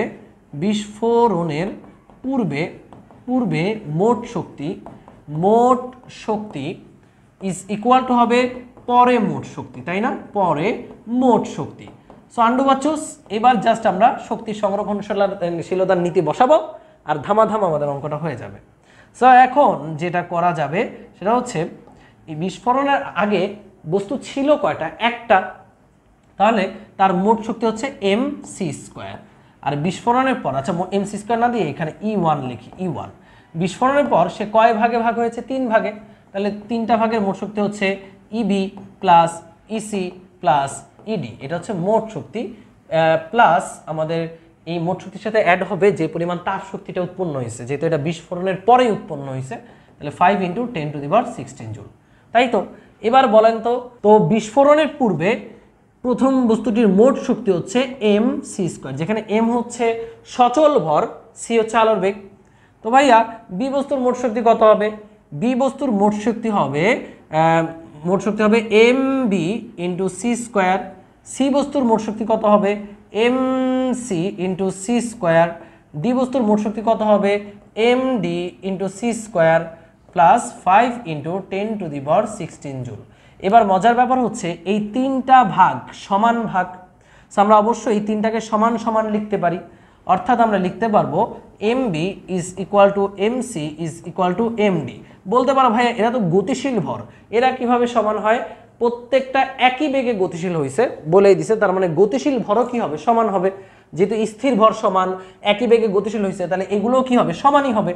যদি সমান হয়, আমি সবগুলো সমান স্মল m ধরতেছি, তাহলে আমরা লিখতে পারবো মোট শক্তি mc² ইজ ইকুয়াল টু, প্রত্যেকটা যেহেতু স্মল m করে ধরা যায়, 3টা যোগ করলে হবে 3mc² প্লাস 5 × 10⁻16। আমাদেরকে বলেছে প্রত্যেকটার আলাদা আলাদা নিশ্চল ভর বের করতে। সো নিশ্চল ভর বের করার জন্য আমরা এই ফর্মুলায় নিশ্চল ভরকে নিয়ে আসি। তো ভাইয়া এটা কি? চলমান ভর, সচল ভর। সচল ভরের জায়গায় আমরা কি লিখতে পারবো? আমরা সচল ভরের প্লেসে অবশ্যই লিখতে পারবো m = m0 divided by √1 - v²/c²। এখানে একটা c² থাকছে, ইজ ইকুয়াল টু, এখানে কি লিখতে পারবো ভাইয়ারা? এখানে 3, এই m হচ্ছে স্মল ভর, সচল ভর, এইটার প্লেসে লিখতে পারবো m0 √1 - v²/c²। এখানে একটা c² কিন্তু আছে, প্লাস 5 × 10⁻16। তো সমীকরণটাকে সুন্দর করার জন্য আমি পুরো উভয় পাশে c² দ্বারা ভাগ করে দিব। c² দ্বারা ভাগ করলে নিচে যদি c² দ্বারা ভাগ করো, c² দ্বারা ভাগ করো, c² দ্বারা ভাগ করো, c মানে কি? 3 × 10⁸ এর স্কোয়ার, তাই না? এই সি সি কাটা যাবে, এটা কাটা চলে যাবে। তো এইটা যদি ক্যালকুলেশন করো, ক্যালকুলেশন করলে কত আসতেছে, আমি এই পাশে করতেছি, দেখো M naught divided by root over of 1 minus V square by C square, আর এখানে থাকতেছে তোমার 3m naught divided by root over of 1 minus V square by C square, আর এইখানে পরে থাকতেছে ভাইয়া 0.55555। সো এরকম একটা ভ্যালু তোমাদের আসবে। সো মূলত আমাদের টার্গেট হচ্ছে এই স্মল এম নটটা বের করা, কারণ স্মল এম নটই হচ্ছে প্রত্যেকটা বস্তুর আলাদা আলাদা ভর, নিশ্চল ভর। স্মল এম নটটা বের করব। সো এখান থেকে খুব সহজেই তুমি বের করে ফেলতে পারবে। এই যে ক্যাপিটাল এম নট, এটার মান কত, 100 কেজি বলাই আছে। প্রথমে বস্তুটার ভর ছিল 100 কেজি। তো এখানে root over of 1 minus V এর মান কত, ভি হচ্ছে তুমি নিক্ষেপ করছিলা 0.8 সি বেগে, তাহলে 0.8, তাই না, সি ডিভাইডেড বাই সি এর স্কোয়ার, তাই তো, এর স্কোয়ার ইজ ইকুয়াল টু হবে 3m নট। এখানেও কি পাবে ভাইয়া, রুট ওভার অফ 1 মাইনাস কাটাকাটি করলে 0.8ই পাবা এর স্কোয়ার প্লাস 0.55555 যতগুলো 5 লিখতে পারো। এবার ক্যালকুলেশন করো, তাহলে আমরা 100কে 1 minus root over of 1 minus 0.8 square দ্বারা ভাগ করবো। 100 divided by root over of 1 minus 0.8 square, আমরা পাচ্ছি 166.67। এখান থেকে আমরা 0.555 বিয়োগ করবো, 0.55555, তাহলে আমরা পাচ্ছি 166.11। তাহলে 100 এই পাশে পড়ে থাকবে 166.111, আর এই পাশে থাকছে ভাইয়া 3m নট, আর এটার ভ্যালু বের করে ফেলো, root over of 1 minus 0.8 square, এটার ভ্যালু হচ্ছে 0.6। সুতরাং এটা ক্যালকুলেশন করে তুমি ইজিলি এম নটের মানটা বের করে ফেলতে পারবে। তাহলে এম নট হবে, এটার সাথে এটা গুণ করব, 3 দ্বারা ভাগ করব। এই যে উপরে লিখতেছি এম নট হচ্ছে 166.11 এর সাথে আমরা 0.6 গুণ করব, 3 দ্বারা ভাগ করব। কত হয় ভাইয়ারা, 0.6 ইন্টু 166.11 ডিভাইডেড বাই 3, তাহলে আমরা পাচ্ছি 33.222 কেজি। তাহলে আমাদের বিস্ফোরিত হবার পর আলাদা আলাদা বস্তুগুলোর নিশ্চল ভর হচ্ছে 33.222 কেজি। খুবই সুন্দর একটা ম্যাথ, অসাধারণ ম্যাথ, এখন পর্যন্ত কোথাও আসে নাই, বাট যে কোনো সময় যে কোনো প্লেসে চলে আসতে পারে। তো বইয়ের 3-4 সেশনে আসে আরেকটা অঙ্ক করে ফেলা যাক। একটি ইলেকট্রন 107 হবে না, মনে হয় 10⁻7 হবে, যাই হোক 10⁻7 ধরো, মিটার পার সেকেন্ড বেগ গতিবেগ নিয়ে চলছে। এর গতিশক্তি ইলেকট্রন ভোল্টে নির্ণয় করো। ভাইয়া এর গতিশক্তি বের করতে বলছে ইলেকট্রন ভোল্টে। সো এদের গতিশক্তি খুবই সহজ অঙ্ক, হাফ এম ভি স্কোয়ার। ইলেকট্রনের গতিশক্তির বেলা এটা দিতে পারবা হাফ, এম হচ্ছে 9.11 ইন্টু 10⁻31 কেজি, আর বেগ হচ্ছে 10⁻7 এর আবার স্কোয়ার। তাহলে গতিশক্তি যদি বের করো কত আসবে, 9.11 into 10⁻31 into 10⁻7 into 10⁻7 divide by 2, তাহলে আমরা পাচ্ছি ভাইয়া 4.555 ইন্টু 10⁻17 জুল। বাট আমাকে ইলেকট্রন ভোল্টে বের করতে বলছে। মনে রাখবা 1 ইলেকট্রন ভোল্ট সমান 1.6 ইন্টু 10⁻19 জুল। সো এই রাশিটাকে 1.6 ইন্টু 10⁻19 জুল দ্বারা যদি ভাগ করো, তুমি পাবে 284.68 ইলেকট্রন ভোল্ট। এটি হচ্ছে আমাদের প্রথম অঙ্কের অ্যান্সার। এরপর কি বলছে, ও এতটুকুই অঙ্ক, ওয়াও, খুবই সহজ ম্যাথ, তাই না, করে ফেললাম। পরবর্তী প্রশ্ন, এত গতিতে গতিশীল একটি প্রোটনের গতিশক্তি কত? সনাতন গতিশক্তির সাথে এর মানের তুলনা করো। ভাইয়ারা এখন যদি তুমি প্রোটনের গতিশক্তি দিয়ে হাফ এম ভি স্কোয়ার দিয়ে করো তাহলে কিন্তু হবে না, কারণ এখানে বলেই দিছে যে সনাতন গতিশক্তির সাথে এর মানের তুলনা করো, তাই না? তো সনাতন গতিশক্তি মানে হাফ এম ভি স্কোয়ার, আর যেহেতু এই বেগটা আলোর বেগের কাছাকাছি একটা বেগ, তাহলে অবশ্যই এটার গতিশক্তি আলোর বেগ দিয়েই হিসাব করতে হবে। তো এখানে প্রোটনের গতিশক্তির ফর্মুলা কি হবে, ইকে সমান হবে M minus am not into C square. আমি আগেই বলছি যেহেতু এখানে সনাতন গতিশক্তির সাথে তুলনা করতে বলছে, তাহলে তুমি বুঝতে পারতেছো এটার গতিশক্তি কিন্তু নর্মাল উপায়ে বের করা যাবে না, এটার গতিশক্তি আপেক্ষিকতা দিয়ে বের করতে হবে, M minus am not C square. তো ভাইয়া এম হচ্ছে প্রোটনের সচল ভর, এম নট হচ্ছে নিশ্চল ভর। তো সচল ভরে যায় কি লিখতে পারবো, সচল ভরে যায় লিখতে পারবো M not by root 1 minus V square by C square minus am not into C square, তাই না? এবার সবগুলো ভ্যালু দেখো দেওয়া আছে, আমাদের এম নট দিয়ে দিছে 1.67265, পুরোটাই লিখো তাহলে অ্যান্সার বেশি অ্যাকুরেট আসবে। 67265 into 10 inverse 27 KG divided by root over of 1 minus V square by C square. V কত ভাইয়া, 8.3 into 10 to the power 7, 8.3 into 10 to the power 7 V, আর সি কত 3 into 10 to the power 8 V by C এর whole square দিলাম। এটা হচ্ছে আমাদের এই অংশটুকু মাইনাস এম নট কত, এম নট আবারও লিখো 1.67265 ইন্টু 10 ইনভার্স 27 কেজি, এই পুরোটার সাথে গুণ থাকবে আলোর বেগের স্কোয়ার সি স্কোয়ার।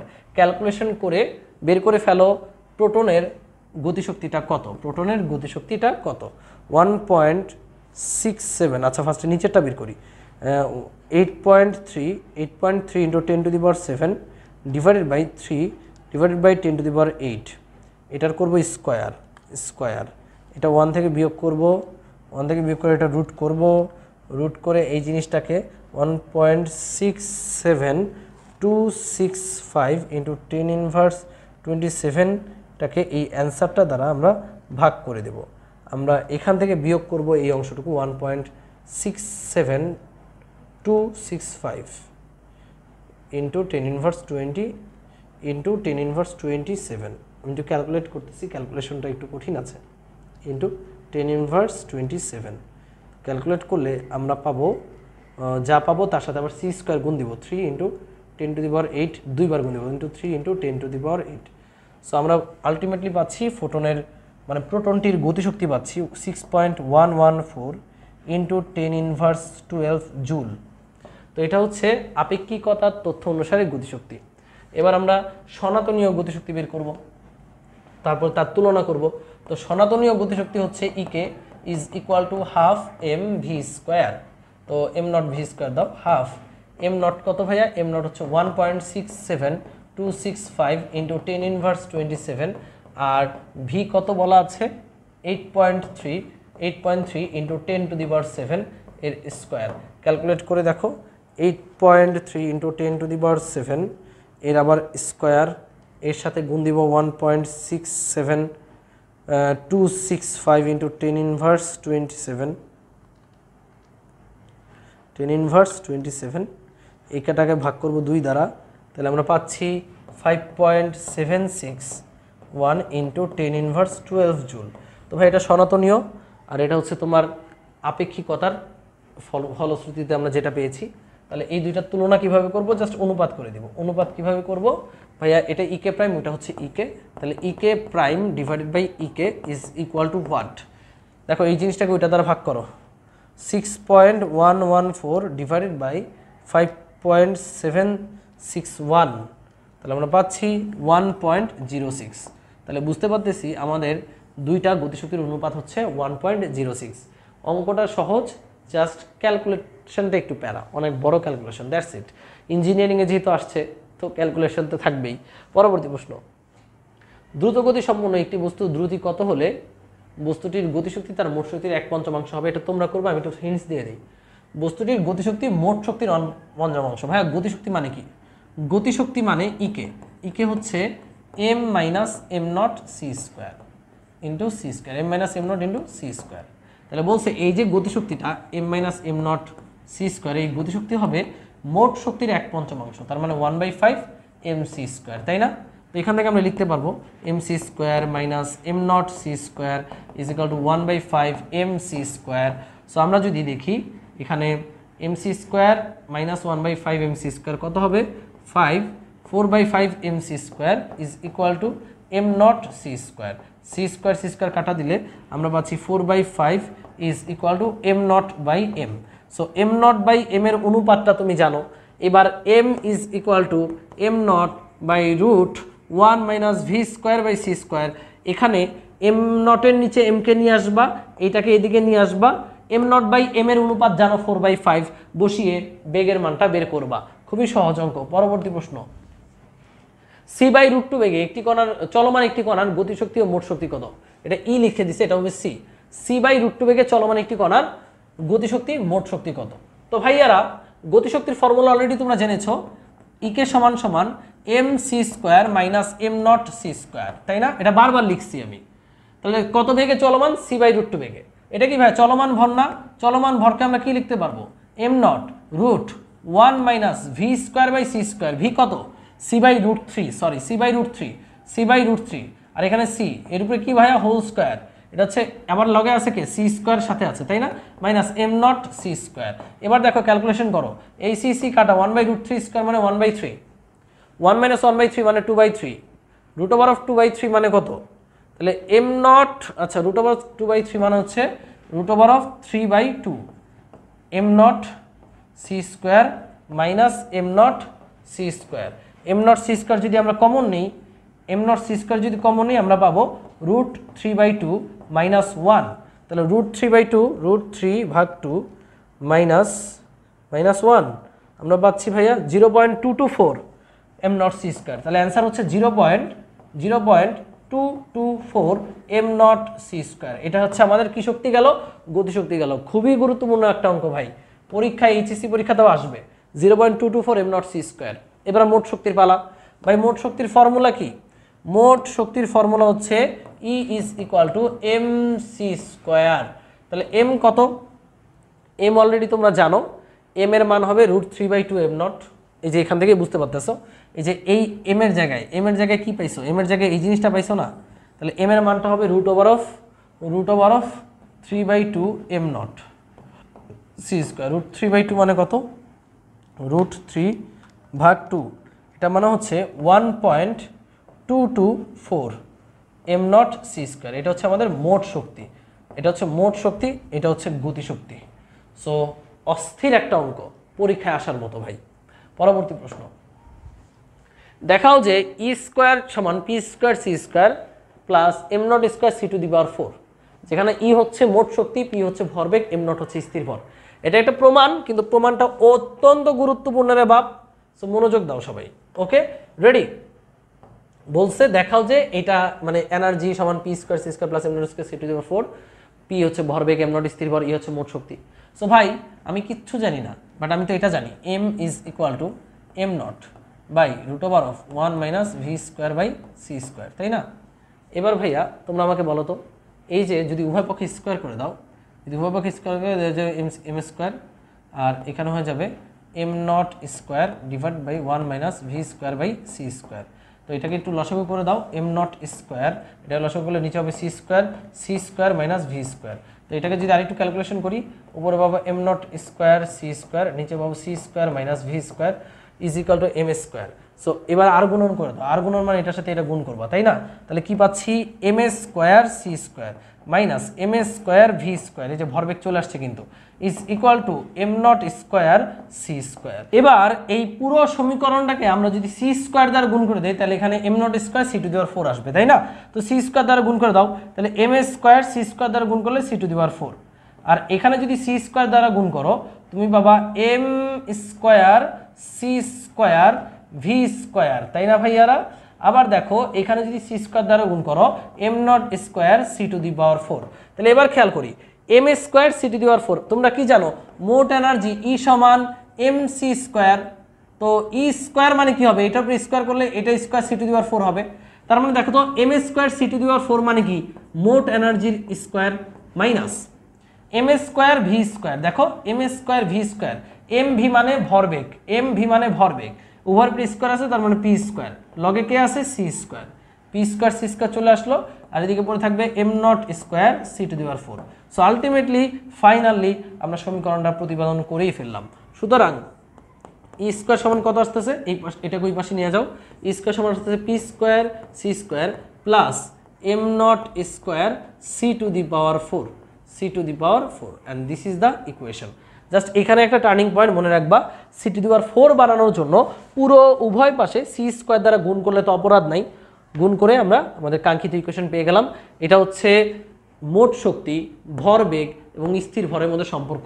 গত বছর অর্থাৎ 2021-এ ঢাকা ইউনিভার্সিটির অ্যাডমিশন টেস্টে এটা আসছে। E² সমান p² c² plus m0² c⁴। অবশ্যই প্রমাণটা মনে রাখবা। 2021-22 সেশনে এই অস্থির অঙ্কটা ঢাকা ইউনিভার্সিটিতে আসছে, অনেকেই পারে না, রিটেন আসছে, তোমরা পারবা। খেয়াল করে দেখো অঙ্কতে কি বলছে, একটি কণার মোট আপেক্ষিক শক্তি হচ্ছে 10 জুল, অর্থাৎ এটা হচ্ছে টোটাল এনার্জি ই। এর আপেক্ষিক ভরবেগ হচ্ছে 8 জুল পার সি, এখানে সি মানে কুলম্ব ভাইব না, এটাকে বলা হচ্ছে আলোর বেগ, 8 জুল পার সি। ওকে, তো বললো এই যে এখানে দাঁড়িয়ে দিছে, আমাদের টাইপিস উঠাইতে পারেনি, তো বলছে এখানে জুল পার সি স্কোয়ার এককে, কোন এককে, জুল পার সি স্কোয়ার এককে কণাটির স্থির ভরের মান কত। তো যেহেতু একটা এককে বের করতে বলেছে, ওদের রিকোয়ারমেন্ট হচ্ছে জুল পার সি স্কোয়ার এককে বের করতে হবে। তোমার প্রথম কাজ হচ্ছে এককগুলো বসিয়ে ইকুয়েশনটা সম্পন্ন করা। ই দিয়ে দিছে, পি দিয়ে দিছে, এম নট লাগবে। ই পি এম নটের মধ্যে সম্পর্ক কি, ই সমান বা ই স্কোয়ার সমান P square C square plus M naught square C to the power 4। তাহলে ই এর মান কত ভাই, 10 একক সহ বসাবা, 10 জুল এর স্কোয়ার ইজিক্যাল টু পি মান কত, পি হচ্ছে 8 জুল পার আলোর বেগ, জুল পার আলোর বেগ, এটার উপরে কি আছে স্কোয়ার, সাথে এখানে আলোর বেগের একটা স্কোয়ার আছে, প্লাস এম নটের মান আমরা বের করবো, এটাকে এটার মধ্যে রাখলাম সি টু দি পাওয়ার 4। এবার খেয়াল করে এটা কত আসতেছে, 10 কে স্কোয়ার করলে 100, জুলের উপরে স্কোয়ার করলে 100 জুল স্কোয়ার, এটাকে যদি স্কোয়ার করো 8 কে স্কোয়ার করলে কত হবে, 64 জুল স্কোয়ার। আর এই যে সি আলোর বেগটা কোথায় আছে, এটা নিচে আছে, স্কোয়ার আকারে আছে, তার মানে সি স্কোয়ার। আবার এখানে একটা আলোর বেগ গুণ আকারে আছে, C square plus M naught square C to the power 4। এই সি স্কোয়ার কাটা, তাহলে এখানে 64 জে স্কোয়ার, 100 জে স্কোয়ার, 100 থেকে 64 বিয়োগ দিলে 36 J square is equal to পাবো আমরা M naught square C to the power 4। তাহলে ভাইয়া এম নট স্কোয়ারের মান কত আসতেছে, সুতরাং এম নট স্কোয়ারের মান আসতেছে, যেহেতু এম নট বের করতে হবে, 36 J square divide by C to the power 4। তো তোমাকে বলছে জুল পার সি স্কোয়ার এককে এম নটের মান বের করতে। তো এম নটের মান যদি বের করতে চাও রুট করে দিতে হবে, রুট করলে কি হবে, 36-এর রুট করলে হবে 6, জুল স্কোয়ারের রুট করলে হবে জুল স্কোয়ার, রুট করলে জুল হবে, আর সি টু দি পাওয়ার 4-এর রুট করলে হবে সি স্কোয়ার। দেখো তো এটা 6 জুল পার সি স্কোয়ার এককে আসছে না, তাহলে এটাই হচ্ছে আমাদের নিশ্চল ভরের মান, 6 জুল পার সি স্কোয়ার এককে। Awesome math. পরবর্তী প্রশ্ন, এত গতিতে গতিশীল একটি প্রোটনের গতিশক্তি, ভরবেগ ও সনাতন পদার্থবিজ্ঞান অনুসারে এর কত হিসাব করলে কত শতাংশ ভুল আছে। ফার্স্ট অফ অল এর গতিশক্তি বের করবা, এটা তোমাদের কাজ, যেহেতু সনাতনীয় আলাদা করে বের করতে বলছে, তার মানে এখানে তুমি আপেক্ষিকতার তত্ত্ব অনুসারে গতিশক্তিটা হিসাব করবা। ই কে সমান M minus am not C square, already আমরা করিয়েছি। এম এর মানটা বের করবা M not by root 1 minus V square by C square দিয়ে করে এখানে বসাইলেই গতিশক্তিটা পেয়ে যাবা, আগের অঙ্ক ছিল। এবার ভরবেগ কিভাবে বের করবো ভাইয়া, ভরবেগ হচ্ছে পি সমান এম ভি। এখানে এম কি, এম হচ্ছে সচল ভরটা বসাবা, এই যে এখানে এই এম এর মানটা যেটা আসবে সেটা এখানে বসাবা, আর বেগ কত, বেগ হচ্ছে এইটা 8.3 ইন্টু 10 টু দি পাওয়ার 7 গেল ভরবেগ। এবার সনাতন পদার্থবিদ্যার সূত্র ব্যবহার করলে হিসাবে কত পার্সেন্ট ভুল আছে।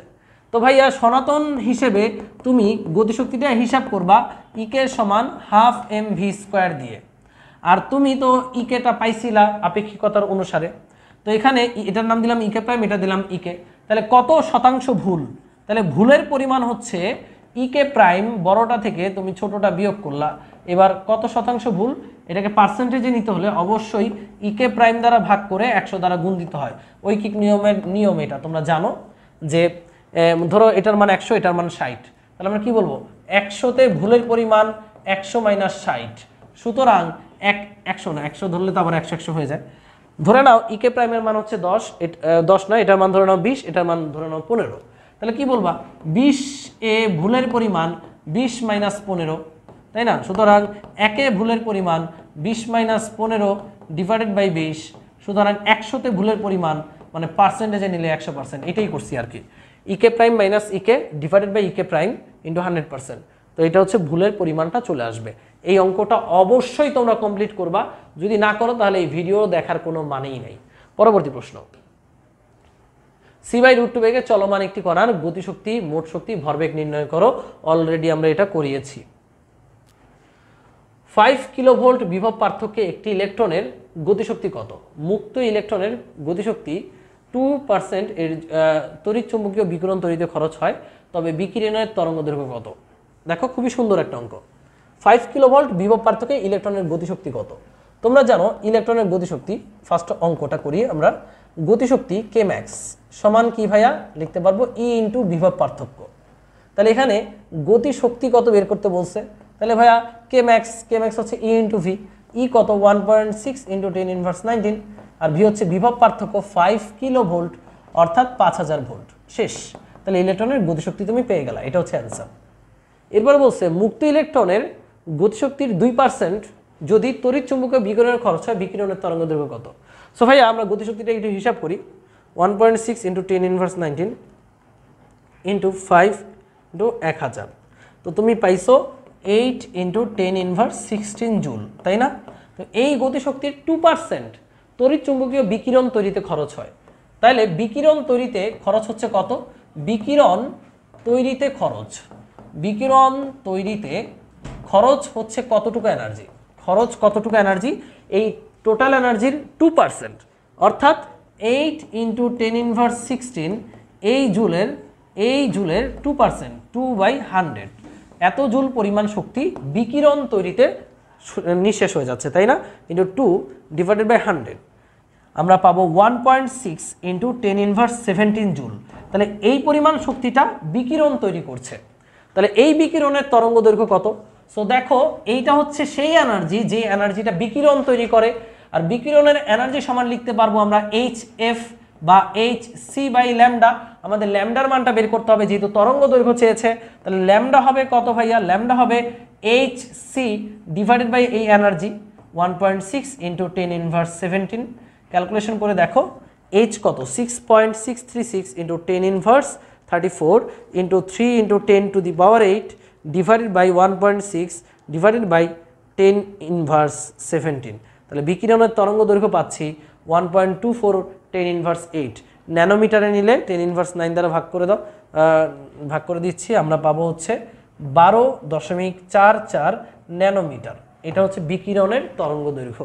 ক্যালকুলেশনে ভুল হইলে মাফ করো, বাট অঙ্কটা সেম এরকমই, ঠিক আছে? সো পরবর্তী প্রশ্নতে যাই আমরা। সোডিয়াম থেকে ইলেকট্রন নির্গত হতে 2.3 ইলেকট্রন ভোল্ট শক্তির প্রয়োজন। অবশ্যই এরপরে ছিল যে এর উপর এত তরঙ্গ দৈর্ঘ্যের আলোক রশ্মি আপতিত হলে ইলেকট্রন নির্গত হবে কিনা। সো ভাইয়া নির্গত হতে এত শক্তির প্রয়োজন, তার মানে এটা কি কার্যাপেক্ষক। আমাকে আপতিত আলোর তরঙ্গ দৈর্ঘ্য যদি দিয়ে দেয়, তাহলে আমরা আপতিত আলোর এনার্জিটা বের করতে পারবো। যদি আপতিত আলোর এনার্জি কার্যাপেক্ষকের চেয়ে বড় হয়, তাহলে ইলেকট্রন নির্গত হবে। আর যদি আপতিত আলোর শক্তি কার্যাপেক্ষকের চেয়ে ছোট হয়, তাহলে ইলেকট্রন নির্গত হবে না। তো আন্ডা বাচ্চারা, এরই মাধ্যমে শেষ হলো আমাদের আধুনিক পদার্থবিজ্ঞানের সূচনা এই অধ্যায় থেকে বিভিন্ন ইঞ্জিনিয়ারিং ইউনিভার্সিটিতে আসা সকল ধরনের রিটেন কোয়েশ্চেন। ভাইয়ারা ভাবতে পারো অনিশ্চয়তা নীতি কই, ডি ব্রগলি কই, ভাইয়া ওইখান থেকে রিটেনে কোনো কোয়েশ্চেন আসেনি, আমি পাইনি। সো ইনশাল্লাহ এমসিকিউ যখন আমরা পড়বো ইঞ্জিনিয়ারিং ইউনিভার্সিটিতে যেই সকল এমসিকিউ আসছে সেখানে তা থাকবে, ওগুলো ছোট ছোট সূত্র। মোট কথা এই ক্লাসটি করার পর তোমার এইচএসসির কোনো সিকিউতে তুমি আটকাবা না, ইভেন অ্যাডমিশনে গিয়েও তুমি সব পারবা, জাস্ট একটু ট্রাই করে দেখো। তো ক্লাসটা যদি ভালো লাগে, আমার পরিশ্রমের মূল্য কোনো টাকা নয়, আমার পরিশ্রমের মূল্য হচ্ছে তোমাদের হাত ধরে এই ক্লাসটি যেন সবার হাতে হাতে পৌঁছে যায়। That's it. সবাই শেয়ার করে দিও, ভালো থাকো, আমার সিরিজের সাথেই থাকো। আল্লাহ হাফেজ।